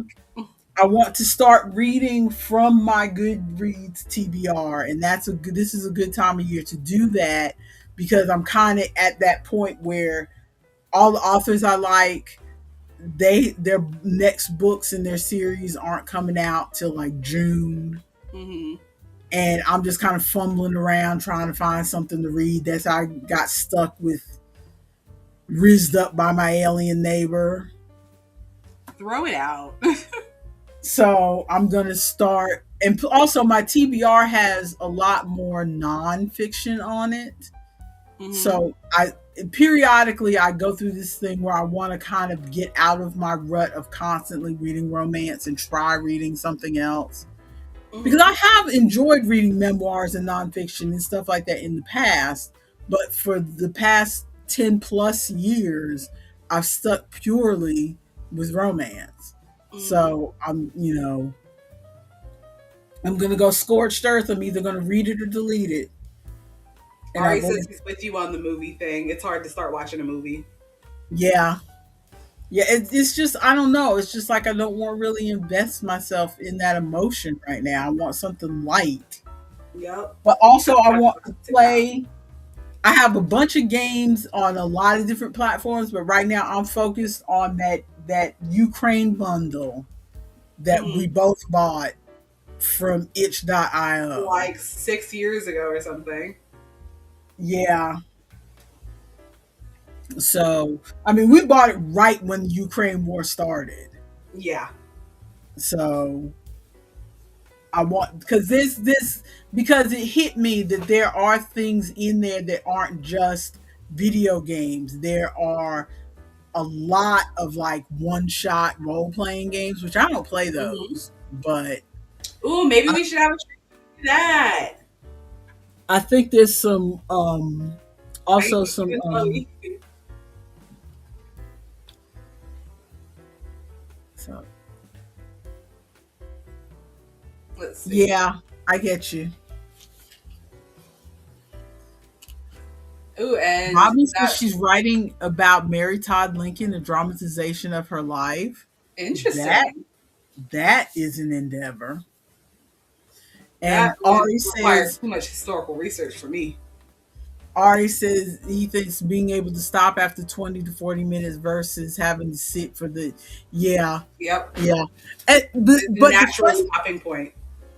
the funny thing is that me and a lot of people I know have turned into these people who don't watch a movie in one sitting. I'm not, if I'm watching a movie, I'm going to watch it all at once. I'm not going to break up a movie because I will be so irritated trying to jump back in. No. If I'm watching a movie, I'm going to watch it all.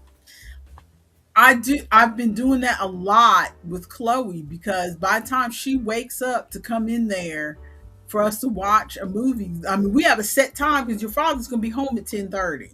Mm-hmm. And if she wakes up at 9:45, then we're Ooh, not gonna get through a whole movie before he that's comes not a day to home. start a movie. So, we did watch a little bit of anime, but we end up watching half of a movie on Monday and watch the other half on Tuesday. Wild. Oh, what's going on? Robin says she usually writes true crime or conspiracies. That's cool. Yeah, I Not was my on a big true genres, crime but I kick for know a they're while. popular with people. Not my Fantastic. genre. I wish. I'm not about to start doing all that research. I'll listen to the true crime like podcasts or the stories and stuff. I'm not doing any of that research of myself. I need y'all to bring that research to my face. And Ronald says there's a hit Broadway show about Miss Lincoln right now called Oh Mary. Yeah, I've heard of that. Somehow it skipped over my mind that it was about Mary Todd Lincoln, but I have heard of that. I I've heard hadn't of heard of it. Mary. Ooh, nice. First chapter done. Have you ever done NaNoWriMo, Robin? I did NaNoWriMo But one time in college.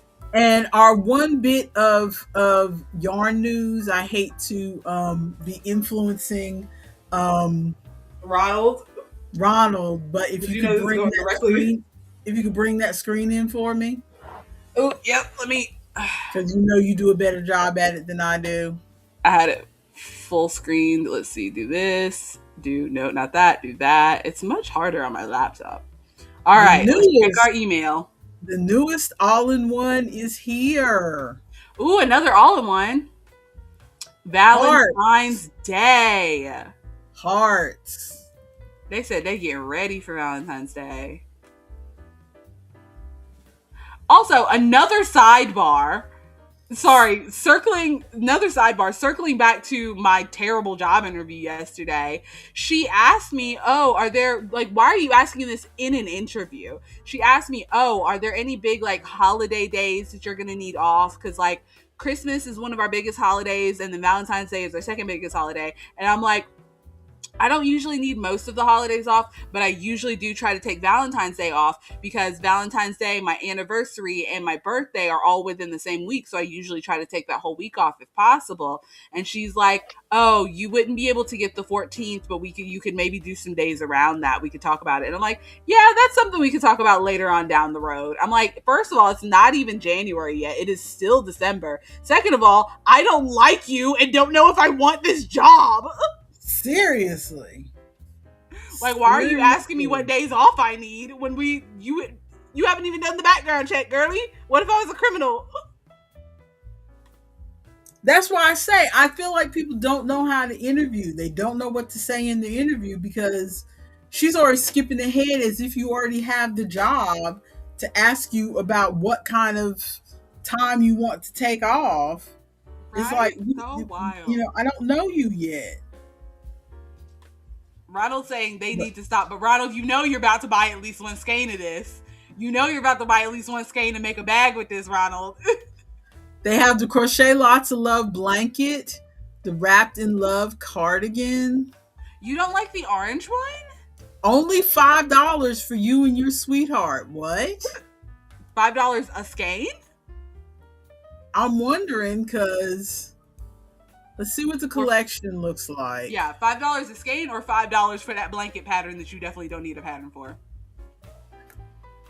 Well, the pattern's free, ma'am. Mm. $5 for you and your sweetheart. Let's see what we've got. Let's see, what else do we have? Share this tab instead. Robin says, I made a Valentine's Day heart thing and I made red and white. Yeah, oh, they're saying it's on sale right now for $5. Ooh, Ronald, there goes your bank account. So sorry, girlie. Robin is saying, so Ronald said the orange one's not giving. Robin says that orange should be black. And she also says, I love orange, but not in that fashion. Yeah, orange is my favorite color. I just don't like this granny square motif. The hearts are like kind of cute. I just don't do very much like Valentine's Day themed things with like hearts all over it. I don't know how I feel about it. See, my thing is I like hearts, but I'm not sure that I like 3 colors. Yeah. Like I like the heart, and then I like the space around the heart, but then I don't like that third border color. Additional border color, yeah. I'm not sure that I like it, except on the blue, where it's the 3 shades, where it's called Going Steady, the 3 shades of blue. I kind of like those. I would have said I'd lean towards the one directly below that with the pink and purple. The pink and purple, the lovey-dovey? Yeah. Yeah. Oh, Ronald says, I guess I'll do more research, but I can't sell the bags I already had. I thought you were doing pretty well selling them on like Facebook and the other, because Etsy was being trifling and you started a different shop somewhere else.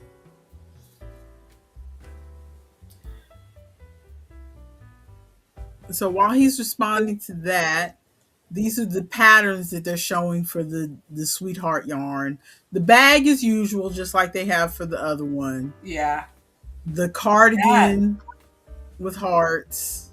That blanket is something. The positively zany crochet. So they're just adding the hearts in with the all-in-one flower power. And the extra big ones. And to make it a... That blanket is something. I don't know how I feel about it. I don't know how I feel about it either. I don't know if I like it or hate it. I can't decide. Let's the see, cardigan, I'm not sure about it either. Ari is saying, I have to say for that D&D game on Oculus, I do. Ronald, Ari and I finished one of the story arcs in Demio. What is that game? Demio? Yeah, I think so. Demio. We finished one of the like full little one-shot story arcs or whatever, and I was like, dang, I'm gonna have to buy the D&D version because we looked at the trailer for the D&D version. I'm gonna have to buy it. It's too good. The Wrapped in Love cardigan, I think I like. If I was gonna make something out of this collection, it would probably be just what they showed in the email. This cardigan or the blanket. The Lots of Love blanket. I like the cardigan. The Wrapped in Love cardigan, I like that one. Let's see, catching up on chat. Ronald says, yes, I've sold a few, but I have a ton of inventory. I have definitely been there before where I made a lot of something and then no one bought it. Very frustrating. Robin says, I like that blanket. Ronald says, that blanket is a fever dream. I'm sorry. Oh, you're talking about the top one? The zany one. Robin says, I wouldn't crochet it, but it's cool to look at. Oh, and yes, Ronald, there's a D&D version of Demio, but it's a whole separate game. It's not even extra like DLC for the one that we have. We have to pay for a whole separate thing. But I'm gonna do it. Yeah. I wasn't prepared. So I think I might. The hearts are. I haven't bought half of those yarns, but they're fun to look at. I bought the very first all-in-one that came out. I bought, I think, one skein of it and made. I still have the one skein that I bought, and you can tell that I haven't used much of it because look, that's the one skein that I bought. Ronald. I made Ronald, you two were just squares. Ronald! you were just saying you can't sell the bags you have. I was mostly joking, Ronald. But also Shame on you, Ronald. making the bag, because you were saying that the bag that you have is diamond, so the hearts would be tilted. I think it would still be cute with the hearts tilted if you like tilted them kind of in opposite directions, like back and forth. I think it would still be cute. So but also stop being like, so easily influenced. Seriously. Would we like to do a little media consumption? Sure. Okay. Do you have things before I run through my things? I'm going to finish catching up on the chat. Hang on. Ronald says, I bought one in every single color. And then Robin says, I need to buy some yarn, but I don't know what I'm going to buy. That is, go into a shop and just start touching yarn. That's what I do. Ronald says, and I only have 6 left. Ooh, Robin says, I want to make a piggy. Those are fun, especially if you make them with the like plush yarn. Yeah, I think I'm going to buy some Scarfy from Lion Brand to make some slippers, because I want to make her slippers in a bulky instead of doing 2 strands held together. Because you hated that. Because I hated it. So I might buy some Scarfy. It's just kind of hard to find. I really want a yarn that's just like a bulky variegated yarn that's like black, white, and gray. That's what I want. And it's hard to find one that's just black, white, and gray and bulky. Good luck. I know. I've been looking and looking and looking. And not, but she also said that she wouldn't mind black and pink, and there is some Scarfy in black and pink on Amazon. So Ronald is clarifying, because they're all on sale, he bought all of the colors of the original one, not the heart one. And don't so all the all-in-ones are on sale? I think so. Oh, cool. Don't forget to like the live, everybody. I'm gonna pull it up. How do I? Thank you so much. That's so nice of you. So, media consumption. Do you have something, or am I going to run through mine? Not anything really new. I'll go over the few things. One, everybody go listen to Error 313. We're still putting out season 2. A new episode hasn't come out yet. I'm just reminding everybody who hasn't listened yet, like my mother. A frog scarf. He walks around doing Kermit the Frog voice. That's cute. Cute. But yes, Error 313 season 2 is coming out. Listen to it. And then I have fallen off of watching. I think the issue that I'm having with sitcoms is I'll watch the sitcom, but then the further you get into the sitcom, because the sitcoms have been going on for so long, they have to start addressing more and more serious topics. And I'm like, no, I'm here for the kikis and the giggles. So I was watching Golden Girls, and I'm in the last season, I believe. But in the season, like, yes, there's still silly stuff, but like things have started to get more serious of like, oh, are we gonna marry somebody? Oh, this person wants to get married and now they're gonna have to move out of the house. Like all this stuff. And I'm like, no. I want y'all to be just silly. And then I'm watching Bob Hearts Abishola, because remember, I never watched the last season, because as soon as they announced that they were canceling it, I stopped at the second to last season. Mm-hmm. But I had a hankering to watch it, and so I went back and started watching it again. And again, in this later season 1, I am having such a weird disconnect with the same. Okay, hang on. So Bob, the actor who plays Bob, he was very like heavy, like he was fat in the first seasons, and then over the course of the show, he loses a lot of weight. But I am having this weird disconnect. I think maybe because I'm binging it so fast, I'm having this weird disconnect of this voice is coming out of your mouth, but that is not your voice. It's like, funny. It's funny because the actor who plays Bob, he was in a show previous to this, which is the first time I had ever saw him, where he played a cop, and he meets this other girl at like a Weight Watchers type meeting or whatever.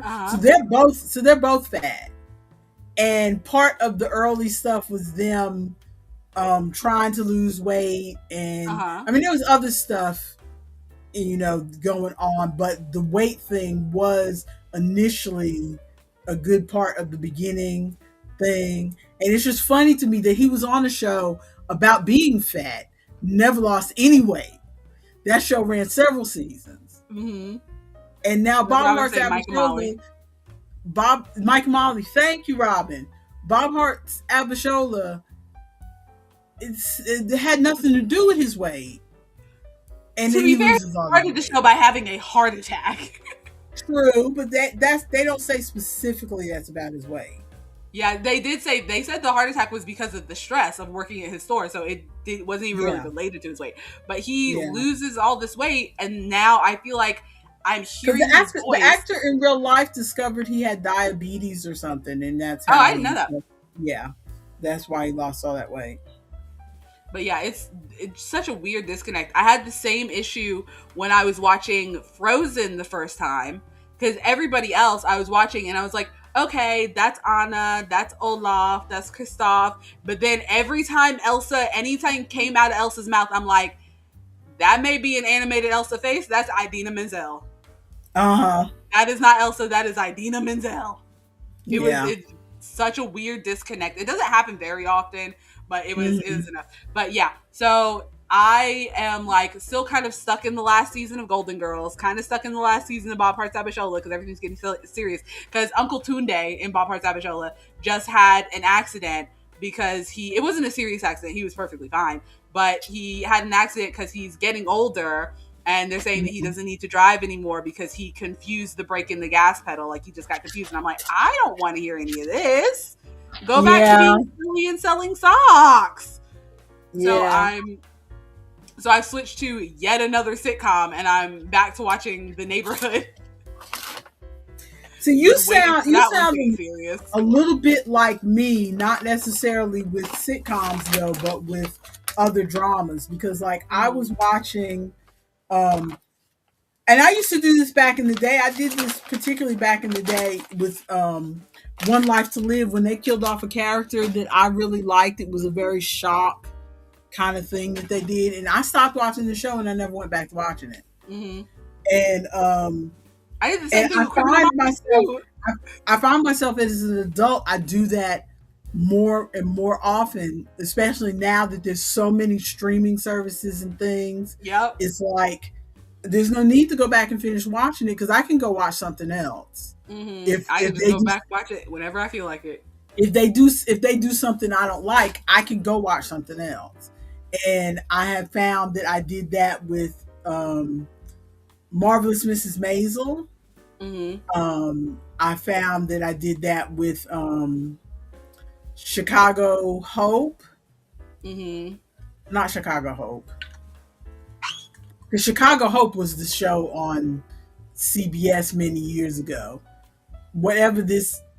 The hospital one on NBC, they have Chicago PD, they have Chicago Fire, and then whatever the hospital chunk of that is. They're all in the same world. They're 3 different shows, but they're all in the same world. Mm-hmm. And I was watching the hospital part of it. But I know it's not Chicago Hope. It's Chicago something. Chicago MDs. Somebody in the chat will chime in. Chicago Med. Chicago Med. I think that's what it is. Chicago Med. And they did something on there I didn't like. Something with a couple of the characters started. When it gets I think for the most part, when it gets a little too soap opera like, mm-hmm. I stopped watching it. Like when everybody has already slept with each other and they're circling back around to sleep with each other again, I'm like, you know what? Speaking of everybody sleeping with each other, this is a ridiculous segue. Speaking of everybody sleeping with each other, I keep getting clips from Grey's Anatomy on my YouTube shorts. And I'm like, I don't want to watch all of Grey's Anatomy. I just want to watch this part of Grey's Anatomy. But I just want to watch this episode with whatever scene you have shown me in this short. Yeah. That has not even just that. Before. It's like, I don't like, because Grey's Anatomy has 15 seasons or something? It's something ridiculous. Math YouTube? Math YouTube? What? No. I need you to explain yourself, Ronald. What do you mean by math YouTube? Are we learning? Are we doing algebra? But no, I don't like. There's because all the clips that I get are of the doctor who's that short black woman that they call, like, she's got a nickname like the Enforcer or something. I don't know her Yeah, name. I know what you're talking about. Yeah. Bailey. They are currently on season 22. See, absolutely ridiculous. And I was looking at, because I think we stopped. Your father and I were big fans of this show, but I swear, I think we stopped around season 6 or 7. Wild. I don't want to go back that far. What I want is, like, you know how Doctor Who had a reboot, and then you can start kind of halfway, because it started on Doctor 9, so you can start at Doctor 9 and go forward from there, and like it kind of pulls in some of the references, but you don't have to watch all of the old stuff. I want that, but for Grey's Anatomy. I don't want to go back and be watching Grey's Anatomy from the early 2000s. I don't need that in my life. I just want to start at the episodes that look like they were filmed on an HD camera in the 2010s at least. I just want to see Dr. Bailey like now, but I was trying to look it up and I was like, ooh, where's a good place to start at Grey's Anatomy? And everybody's like, bitch, you got to start at the beginning. And I'm like, I don't want to go back that far. And they're like, girly pop, seriously? You got to start at the beginning. And I'm like, no, tell me I can start on season 10. This show started in 2005. I can't. I cannot. I don't have it in me. I feel you. What is Ronald saying? My favorite is Math Queen. She says a question/puzzle/problem and then shows how to work it and get. You're doing schoolwork for fun right now, Ronald?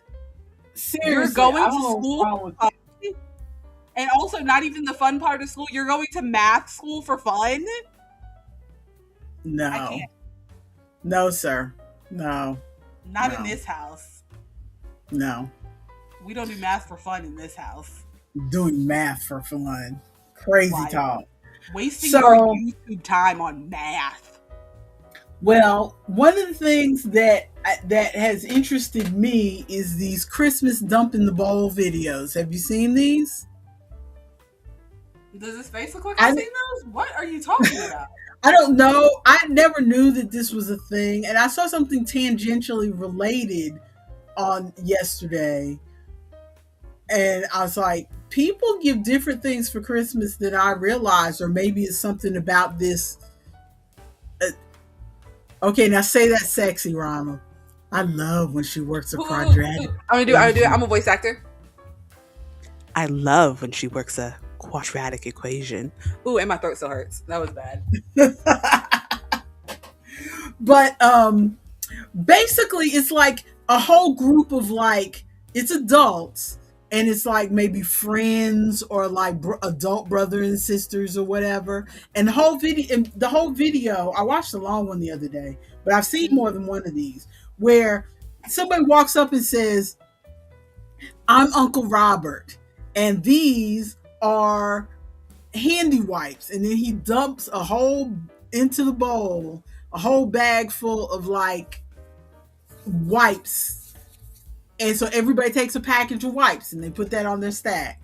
I'm Aunt Carol and this is Vaseline. And everybody takes themselves a bottle of Vaseline, a jar of Vaseline. But you're just putting it in a bowl.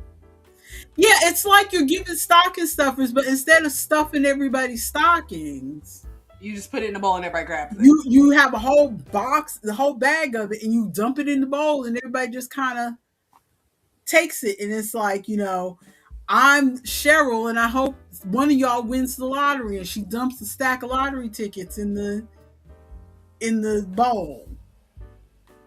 I mean, they dump stuff like I saw one with a bunch of guys and it looks like they were like at their work Christmas party or whatever, and it's like I call it dump in the bowl videos. I don't know what they're called. Okay, I just called it dump in the bowl because that's what they seem to do, is dump in the bowl. And they were giving out there was a bunch of different guys at work, and they were giving, everybody got giant packs of gum, and like cleaner for your car, tire cleaner for your car, and ice scrapers, and just This is just stocking stuffers minus the stocking. except I'm not explaining it well because it's not just like lip gloss and stocking stuff. It's like bigger stuff too, not Okay. huge but bigger stuff. So like if like for instance, if they were putting lip gloss, they're not putting little lip glosses. They're putting that case of 10 lip glosses, and everybody gets a pack of 10 lip glosses. You know what I'm saying? Yeah. It still feels like stocking stuffers, but like stocking stuffers to the extreme. Yeah, stocking it is stocking stuffers to the extreme. Big giant rolls of toilet paper, or It feels like somebody is trying to make some use of their Sam's Club card, and they're buying stuff in bulk. but I mean, but everybody was doing it, so it wasn't just like one person gave this stuff. It's like it was agreed upon that this is what we're giving each other for Christmas, and everybody seemed to be happy about it. Is that like their whole presents, or it's like, okay, we'll do the bowl dump and then we'll open up the real presents or open up the No, rest of the presents? I think that's their whole present thing, because the whole vibe of the well, I think the whole vibe of was like this was a group of friends who wasn't going to buy each other something big anyway. You know what I'm saying? Okay, yeah. You're not doing this. Like I wouldn't do this with you and the kids because we're going to buy you real gifts. But Mm. like if it was like me and Aunt Terry and Uncle Barry and her sister Kelly and the neighbor Mm. Kim, we would dump. This is the kind of thing we would do because Okay. we're not going to give each other super big gifts because we're Yeah. saving our money for our kids and stuff. I can So get down with that. this is like a friends thing. But so I just find those, and I'm seeing similar videos like the one video that I said was adjacent. I saw a woman. She was doing her Christmas haul, and it was like her sister had made her a whole thing of. She had like 8 pans of frozen meals. So Ooh. like a frozen lasagna, a Mm-hmm. frozen chicken cobbler, a Mm-hmm. frozen burrito bake. And so like they're all frozen, and because you could hear them hitting the table, they were still frozen. They're all frozen. She could just pack them away in her freezer, and that was her Christmas gift from her sister. Okay. Ugh. So, That's it's, cool. so I don't know if this is a thing that people have always been doing, or whether this is something that is just like because the economy has been hard the last couple of years and people have discovered, hey, this is a good thing to do for a gift. It seems like the kind of person that the kind of thing that people have probably always been doing, and then the internet caught wind of it. Yeah. Like there are probably some And then circles of people that this is what they always do, and then the internet's like, "Hey, this is a so good now they idea." now they make a show of it. Yeah. Hmm. But okay, stuff that we've been watching. Um First of all, movies with your sister. We watched Bell Book and Candle. Do I know what that is? Why does it sound familiar? It's a movie from 1958 with Jimmy Stewart and Kim Novak. It is the creators of Bewitched said that that was one of the movies they used for inspiration. So, Okay. it's basically Kim Novak is a witch and she falls in love. Well, she doesn't fall in love with the guy. She meets a guy. She decides she wants him, so she casts a spell. She wasn't gonna cast a spell because she was trying not to use her magic, but then Hmm. she found out that he was about to marry this girl that she went to college with, who Ooh. was a real witch with a bee. Ooh. And so she all of a sudden decides, I'm gonna cast a spell and take him away from you because I like him anyway, and I think he's cute, and you don't need him. So Okay. What service did you watch this on? so we watched that on Tubi. Um, I forget it's Tubi. go, Tubi has all this good stuff. it's going away from Tubi in a couple days though. So No, that means I need to watch it like today. yeah, you need to watch it this week because it's going away in a couple days. We also finished watching Get Yourself a College Girl, which is one of those sex comedies we talked about last week. Oh Um, yeah. I was like, why does it sound so scandalous? But I remember now. and then I thought we were going to find Where the Boys Are, and we started to pull it up. Turns out there was a 1984 remake of Where the Boys Are, and this was not the movie that I thought it was going to be. Because I told Chloe, I said, "Oh, this is a spring break movie." And so we start to pull it up, and the first scene that pulls up is winter, Whoop, snow, and then it whoop. pans to the scene of people actively doing the rumpy pumpy. Ah! Scandal! And I'm like, this is not the movie that I So wait, wanted you to watch. said the remake was in 1984. When was the original made? 1963, I think. They didn't have spring break back then.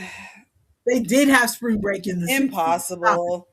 So I still can't Impossible. find. I mean, the problem is that, as I mentioned before, Chloe doesn't wake up in time for us to watch a movie all in one sitting. So I do Hmm. not want to pay $3 for a movie that because I can find Where the Boys Are and pay $3 to rent it, but we're only going to get through half of it, and then I'd have to pay $3 again to get through the other half. I don't want to do that. No, I think if you rent it and start watching it, you got like 24 hours or something to finish it. But sometimes we don't get to watch it till next week. Oh So yeah, watch that's half of it this week and the other half of it next week. I don't want to pay. So we've been trying to watch stuff that's already on the services we have. yeah. So I guess next week we'll try to find a musical because we tried to watch a show called Swinging Summer, and Hmm. that was shot on a 1965 potato.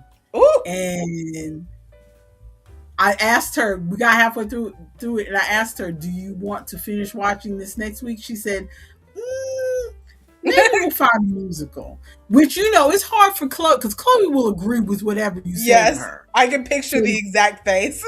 so the fact that she said, "Let's find something else," means she was really not watching liking that last movie. Hmm. So, also, your father and I watched all 6 or 8 episodes of What's in the Box on Netflix with Neil Patrick Harris, What is which was that?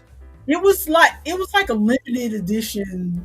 I think it was made specifically for Christmas because everything was in boxes with, you know, giant boxes with the Both bows. stuff, yeah.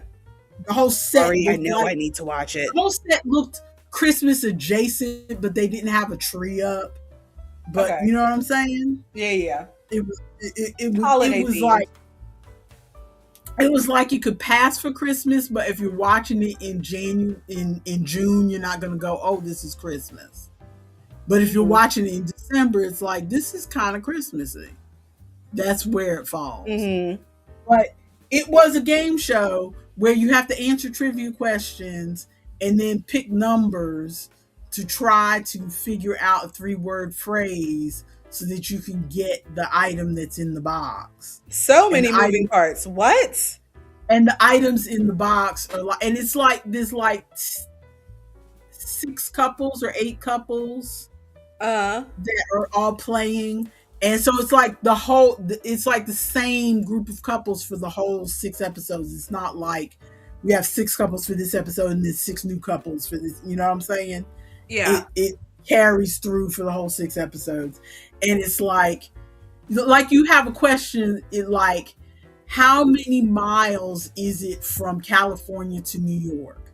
And then Too everybody many. makes a guess. And then whoever is the closest, they get to come down to the stage. And then they have to answer another question, like, um, um, one of those earliest to latest or lowest to highest kind of questions where there's Something four we would do on things, Little Snacks. something you would do on Little Snacks, where there's like 4 things, and it's like, put these movies in order from the earliest release to the latest release, Hmm. and then they put them in order. And then whichever ones you get right gives you a chance to pick a number off of the board, 1 through 13, I think the numbers are. Okay. And some of the numbers have a word behind them that may or may not be in the phrase. Some of the other numbers have things on it like steal somebody else's prize, swap prizes between two couples, Mm-hmm. or lose control, which means you have to leave and somebody else takes your place and gets to try to win the box. It was mildly interesting. I went on Reddit and a lot of people kept talking about it being staged.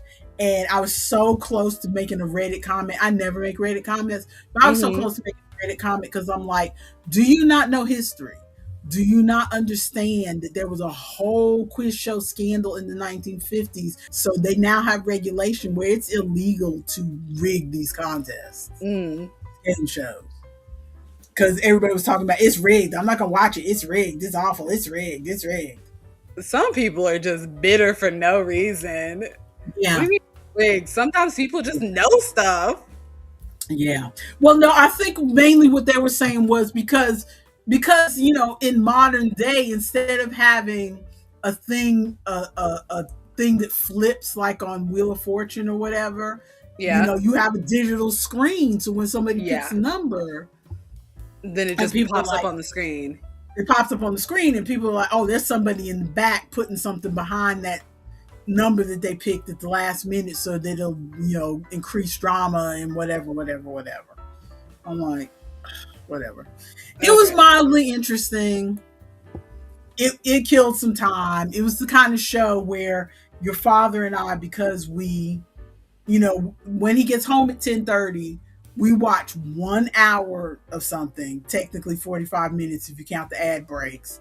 We Ooh. watch 1 hour of something and then he falls asleep. So we're not trying to watch something where there's a plot because that's too much. So we moved on from what's in the box. We finished all of that. And now we are watching The Floor, which there are either 3 seasons or 4 seasons of that. So we went back to season one. Time out. Ronald says he wants to look up what's in the box. What service were you watching that on? Or were you just watching it on That the was on, cable? that was on Netflix. Ooh, on Netflix. There you go, Ronald. What's in the box is on Netflix. You continue talking about this next show. I need to get my laptop charger, but I've got my headphones, so I'll hear you. I just won't be here. Okay. So the next show is The Floor, which is on Fox if you watch regular TV, but you can also watch it for free on Tubi. Because I think Fox has a deal with Tubi, or Tubi has to deal with Fox, or Fox bought Tubi, or Fox and Tubi were both bought by some other company. I don't know. I just know that a lot of Fox stuff started showing up on Tubi, in addition to being on Hulu sometimes. So I don't know what's the difference between what's going to be on Hulu and what's going to be on Tubi. All I know is that I have Tubi, and Tubi is free because it's ad supported. So I've been watching on Tubi because we changed our cable, so we don't have Hulu anymore. But anyway, The Floor, if you haven't watched The Floor, they have this same show in a lot of different countries. Because when I looked on my Hobie app, where I keep track of what episode I'm on different TV shows, and I entered The Floor, it showed me The Floor in all these different languages from different countries. So it's a popular format, kind of like The Voice, I guess. Um, and it's basically they have I don't know 7,500 people standing on this light up floor, and everybody has picked a an area of expertise, like political candidates, or nepo babies, or space, or desserts, or something like that. Excuse me. And then so you get challenged. So like they'll pick one person. They have what they call the randomizer, which goes around and they pick somebody who hasn't gone up yet. And so that person is standing on a square, and then the squares that are orthogonally adjacent, not diagonal, just orthogonal. There's a math word for you. Um, Orthogonally adjacent, you can pick. So if they light up my square, then I get to pick one of the four people who are next to my square to challenge. And then we go up, and say the person I challenged is bathroom items, right? This was a real category on one of the episodes. Bathroom items. We go up to the podium. This is hosted by Rob Lowe, by the way, the American version. We go up to the podium, and then we each have is it 40 seconds? It's either 40 seconds, 60 seconds. It's not a lot of time on the clock. And they will show pictures, and it goes back and forth. So like they show a picture of a toothbrush. I say toothbrush. And then they show a picture of a bar of soap. This person says soap. And then they show a picture of a curling iron. So I say curling iron. They show a picture of an eyelash curler. But this person doesn't know what an eyelash curler is. They're saying curler, curling device. They're saying stuff. And you don't get a penalty for saying wrong things, so you just keep shouting stuff out. But people usually start to get nervous, and after they shout a couple things, they go pass. Well, if you say pass, then you lose 3 seconds off your time. Nah. Right? The time was already ticking down from the time you started talking, from the time it switched to your turn. But then it takes 3 seconds, and that 3 seconds feels like 5 seconds, let me tell you. So then you wait, you say pass, and you're waiting for them to give you another picture. Feels like it takes forever. And then they give you another picture, and then it keeps going back and forth till somebody runs out of time. So it's not counting like how many you got right or wrong. It's just whoever runs out of time first is out. Yeah. Okay. And so now I challenged you, and your thing was bathroom things, and you lost. So you're gone out of the contest forever. Thank you very much. Had fun. You leave. Have a good day. Have a good day. You leave. I now, my category was soap operas, but it ain't soap operas no more. Now it's bathroom items, because now I have inherited it from you because I beat you. Oh.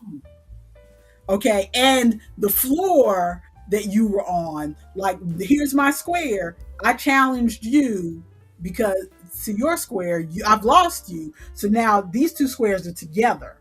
So now they light up those two. These two squares are both mine. So they've connected them now.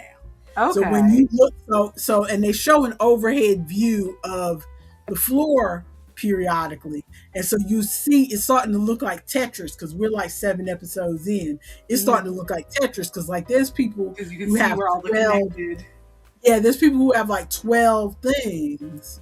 And so it's all, connected with no lines in between. And so the more you get, then the more categories you have choices of. Because now that these two squares are together, I get this. I can pick from this, or this, or this, or this, or this, or this. Oh. So now I got 6 4 to challenge instead of 4. Or I can decide to go back to the floor. Instead of challenging somebody else, I can decide to go back to the floor. And then somebody can challenge me, and then I'd have to go back up if they decide if the randomizer picks somebody who was adjacent to me and they go up, they could decide to pick me. And then if they beat me, I go home, and now they've got 3 spaces instead of 2. Ooh, and they do like 8 duels each episode. And when you get to the end of the episode, whoever has the biggest territory, like 12 sections or 11 sections or whatever, gets $20,000 for that night. That's multiple? Yes, because the big prize is $250,000 at the end. But if you have the most territory that night, you get $20,000 that night, and you keep that. How do I put you on this show, actually? Like there's people who have gone home who weren't that mad because they already had $30,000. So how do I put you on the show? You have a lot of facts in your brain. I couldn't do a show like this, but you have too many facts in your brain. Ronald says, Lord of mercy. Okay, I got to take a shower. I'm gonna leave the stream running. Y'all have a happy New Year, though. Happy New Year's, Ronald. Thank you for Happy joining New us. Year, Ronald. We won't be here much longer, but Happy New Year. I hope you have fun partying tonight or whatever you're going to do.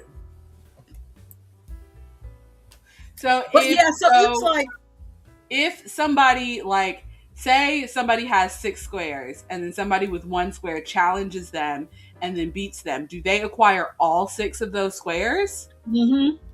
Okay. Mm-hmm.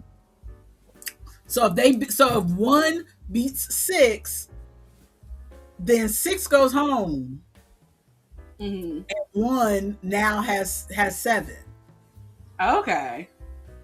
You said this is So, on yeah. this is on what, Fox and Tubi? Is that what you said? This is on Fox and Tubi. Yes. Yes. I might check it out. Yeah, so we've been watching that. That's a good little like end of the night thing because again, it's not. You don't have to invest much time. It's not too serious. And I like it because because I was watching Pop Culture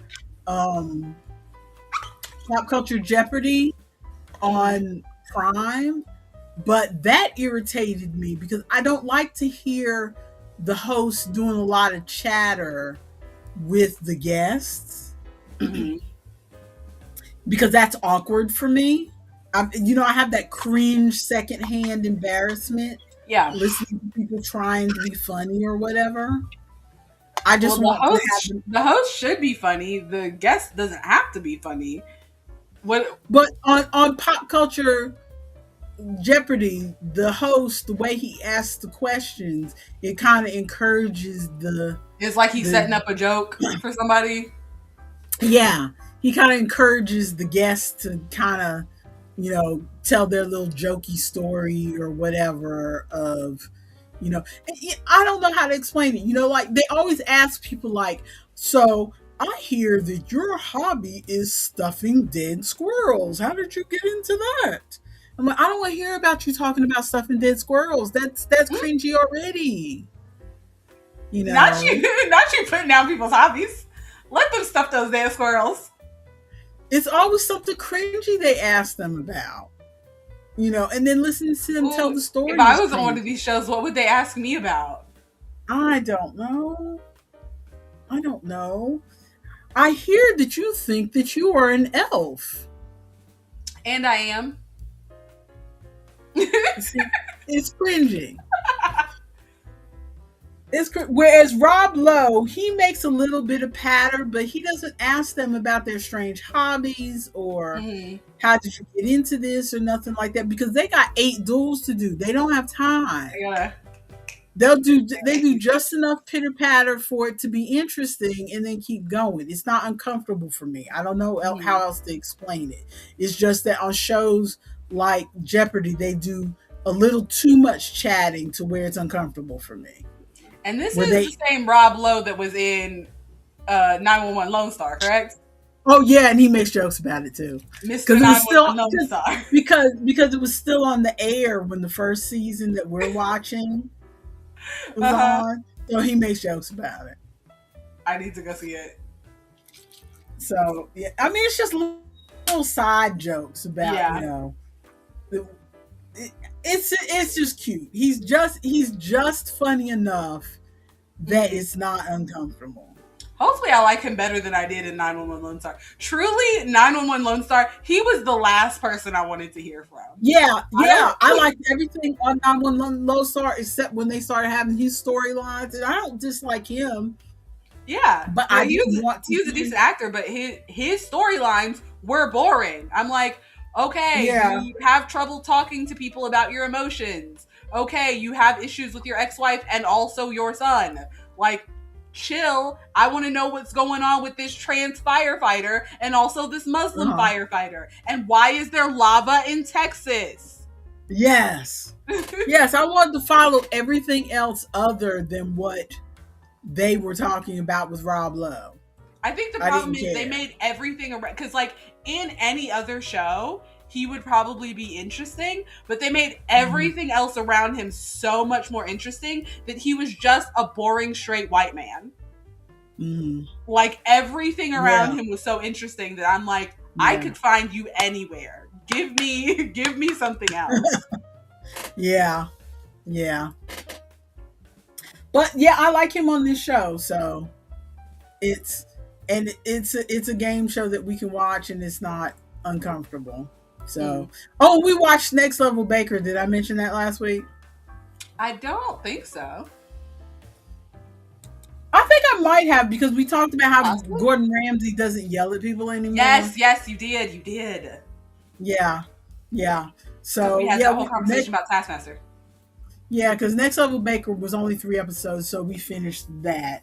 So we're still in that lull, like I said, where the other shows that we kind of like to watch are not back yet. Mm-hmm. Um, and we still have a couple episodes of like Watson that we haven't watched yet. A couple Mm-hmm. episodes of um, on our list of things that we watch. We have Watson, we have Matlock, we have NCIS Sydney. Those are the three things that we watch together. I didn't realize Sydney was And on NCIS. very funny. Those are the three dramas we watch. And then everything else is kind of like a reality show, like Gogglebox. Cause he watches a lot of stuff without me, and I watch stuff without him. But those are the three things that we watch together. Y'all That can go we, back to watching The Neighborhood. It's pretty funny. Cedric yeah, the we don't, we do Entertainer. not watch sitcoms. I watched a little bit of Kim's Convenience, and I enjoyed that more than I I keep thought meaning to watch that one too because I keep getting clips of it. because I avoided watching it because it's a sitcom, and I thought this is going to be uncomfortable for me. But it's just this side of not being too uncomfortable. So I watched a couple episodes of that. That wasn't too bad. Yeah, that one came But highly recommended to me from Gilbert because Gilbert loved Kim's Convenience, and he doesn't really watch sitcoms that I know of. but our Great Pottery Throwdown is coming back in January. The Traders Mm. is coming back in fact Oh, January. I forgot about Traders. Um, Extracted, which was some crazy show that we watched, is coming back in January. We might watch more of that. Um, that was. Did you watch Extracted? I didn't watch Extracted, but I vaguely remember you talking about it. Isn't that the one where they're like, there's two teams? There's the one that's like out in the woods, and then there's the one that's like on the camera watching them, and they're like, Yes, yes, okay. yes, yes. Next Level Chef's coming back in January. Mm. So, Isn't it like a good, lot. Ari? Ari says he watches The Neighborhood. Isn't it good? I'm just not. Oh, I'm not a sitcom person. I'm still behind too, Ari. I'm in season like 2 or 3. I'm way back. I'm way behind. I'm hoping they bring Back to the Frontier back because your father liked that. That was the one where there's the three families and they're like trying to live frontier life. Yes, Okay. yes, yes. I'm hoping Netflix does another episode of Building the Band. It wasn't great, but I mildly enjoyed it. 24 and 24. We watched 2 seasons of that. I hope they bring that back. What's That that? that's a cooking competition where they cook for 24 hours solid.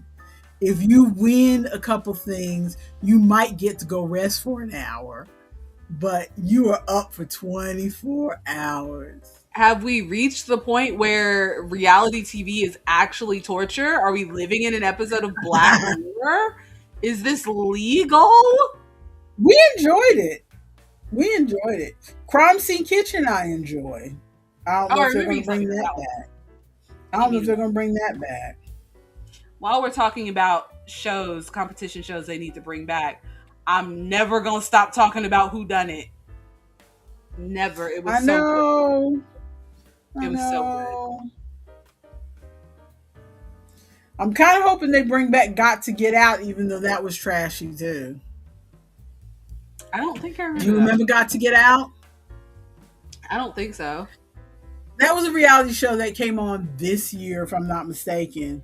Um, was it this year or last year? It was on Hulu. Yeah, it was this year. It was April of this year. Where it's all these reality, these C-list people Uh huh. who are kind of famous, but you know what I'm talking about. Yeah. They're not, Brad Pitt or Angelina Jolie. But they're Yeah. kind of famous.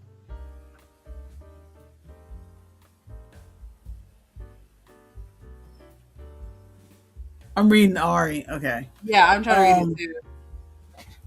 but it's all these reality show people, and there is money. And it's money. It's not like, oh, we're winning money for charity. No, these people are low enough on the reality show totem pole that they want this money for themselves. Mm. And They're it's not doing not any winning money for commercials. charity. What'd you say? I said they're not doing any Allstate commercials. They need this money for real. Exactly. And so they're all locked in this house, and there's this countdown clock, and there are certain times. It depends. There's these different puzzles and things that they do. There's certain times that, like, maybe a window in the bathroom might be unlocked, Mm-hmm. or something in the kitchen might be unlocked, or like if you solve a certain puzzle, you might get a hint that tells you what time a certain door is going to be unlocked that nobody else knows is going to be unlocked. Oh, this is and sounding familiar now. and if you can get out there with nobody seeing you and run down this long ass All the driveway to driveway the door. and get all the way to the gate and get out before the gate closes, then you win money. But there's like a switch in the house where they can close the gate, right? Yes, there's a switch in the Okay. house where they can bang. And if they see you running, it's like, oh God, he's running, you know. Or there's like a motorbike you can steal or something like that. He's on, and then they can bang and shut the thing. Oh, Ari, I've been seeing clips of that from the Proud Family. He's talking about how so there was the Proud Family, which was on Disney Channel, and then they did the Proud Family Louder and Prouder, which is like later on, like later on Mm, in their lives. yeah, And it seems like in the newer show, they're talking more about social issues because the Proud Family was like a kid show, but now Louder and yeah. Louder is for like the slightly older audience. So they're talking about more like real life problems. And he's talking about how one of the episodes is addressing colorism because Uh-huh. you remember Dejanay, if you remember, I watched the Proud Family. I did not watch Proud Family. So I'm familiar Dejanay, that it's a show, but I did not watch Proud Family. But I remember that there was a character on Proud Family who was like blue dark black. skin. Oh, those Yeah. were no, those are the Gross sisters. They were like blue black, but that's because they were like ashy, and so they didn't have like lotion on. But there's Dejanay, who is one of Penny is the main like character. Dejanay Mm. is one of Penny's best friends, and she's like dark skin. And I Mm. think because I remember seeing so many clips about it on YouTube. But Dejanay is trying to join this like oh, it's Like a like sorority. yeah, like a sorority or an etiquette school or something. And the lady there is saying that she can't join Penny's mother, who is like light skinned. So Penny's mother would be about your skin tone. And she was Mm. in this like sorority group thing. And she Mm. was recommending Dejanay to be in it. And then Dejanay goes back and says that they didn't let her in because they did the paper bag test because Dejanay was darker Uh-huh. than the paper bag. Mm. And I think there was this bit where Penny's mom goes and she like pitches a fit and like throws a cake in the lady's face or something. It's like, how dare you? I didn't realize this is why I got in. Like, just shutting the whole thing Mm. up. But yeah. Ari was saying he was just shocked because he had never heard about it before. Oh, okay. Yeah, it's one of those things.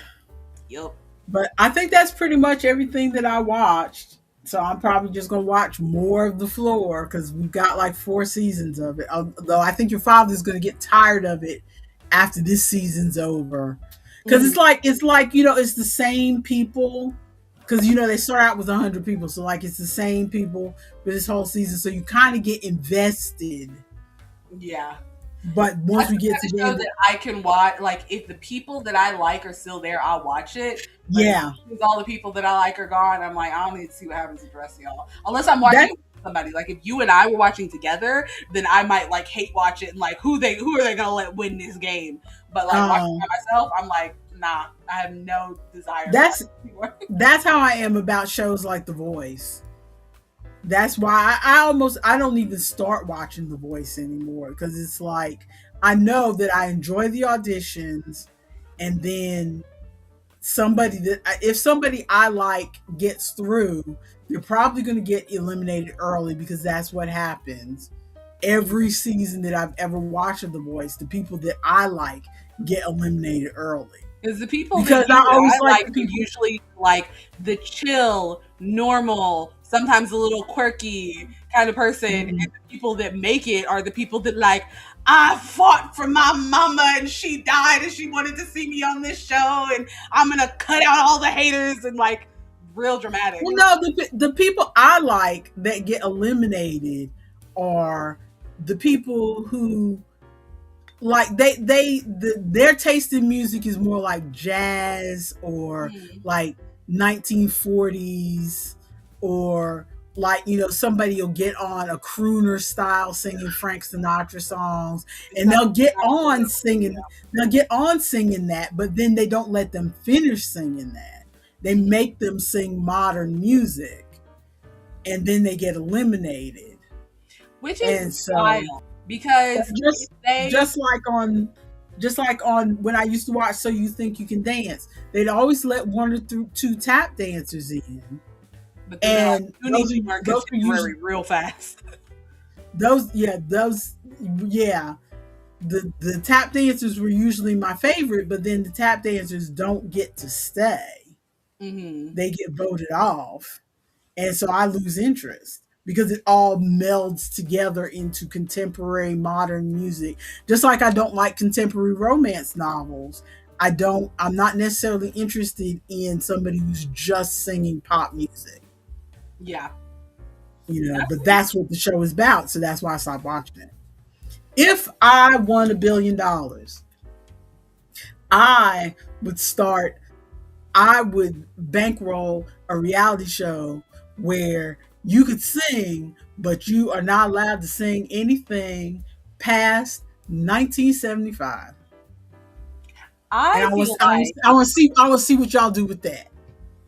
I feel like I would rather have something like The Voice or like, no, I never even watched American Idol. Something like The Voice, but like if they have a specific style, I want I want covers in different genres.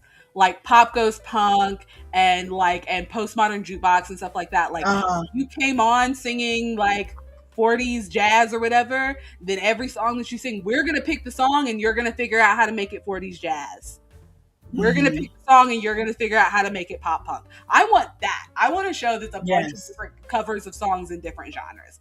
Because they already do a little bit something like that on whose show is it? Doesn't Jimmy Kimmel have the thing where he like pulls the crank and it's like baby one more time in Oh, like that's Jimmy Fallon. Jimmy Fallon, my That's bad. Jimmy Fallon. Aren't they all named Jimmy? I could have just said Jimmy and I would have been right.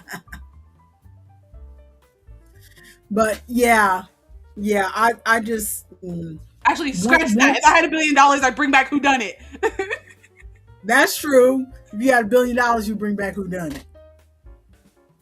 Because The Traders is good, but it's not the same. It's not Who Done It. The thing with I think the thing that I really liked about Who Done It is you walk in and you see them dead. You walk in and that there was, I remember vividly the one where the guy got like electrocuted by the fish tank or whatever, and you see all Uh-huh. the veins going up his neck and stuff. And then after the episode, they have the credits and you see them in the makeup, and they're like, "Yeah, it was really fun to be on this show, and getting the makeup done was super cool." Like, I want to see Uh-huh. that. That's Yeah. what I really liked about Who Done It. Yeah. Yeah, that was a good show. Maybe I'll go Okay, back. well, I think we have talked about everything we can talk about. Yeah, I can't think of And I it. feel like I want to go take a nap, but I've got work to do.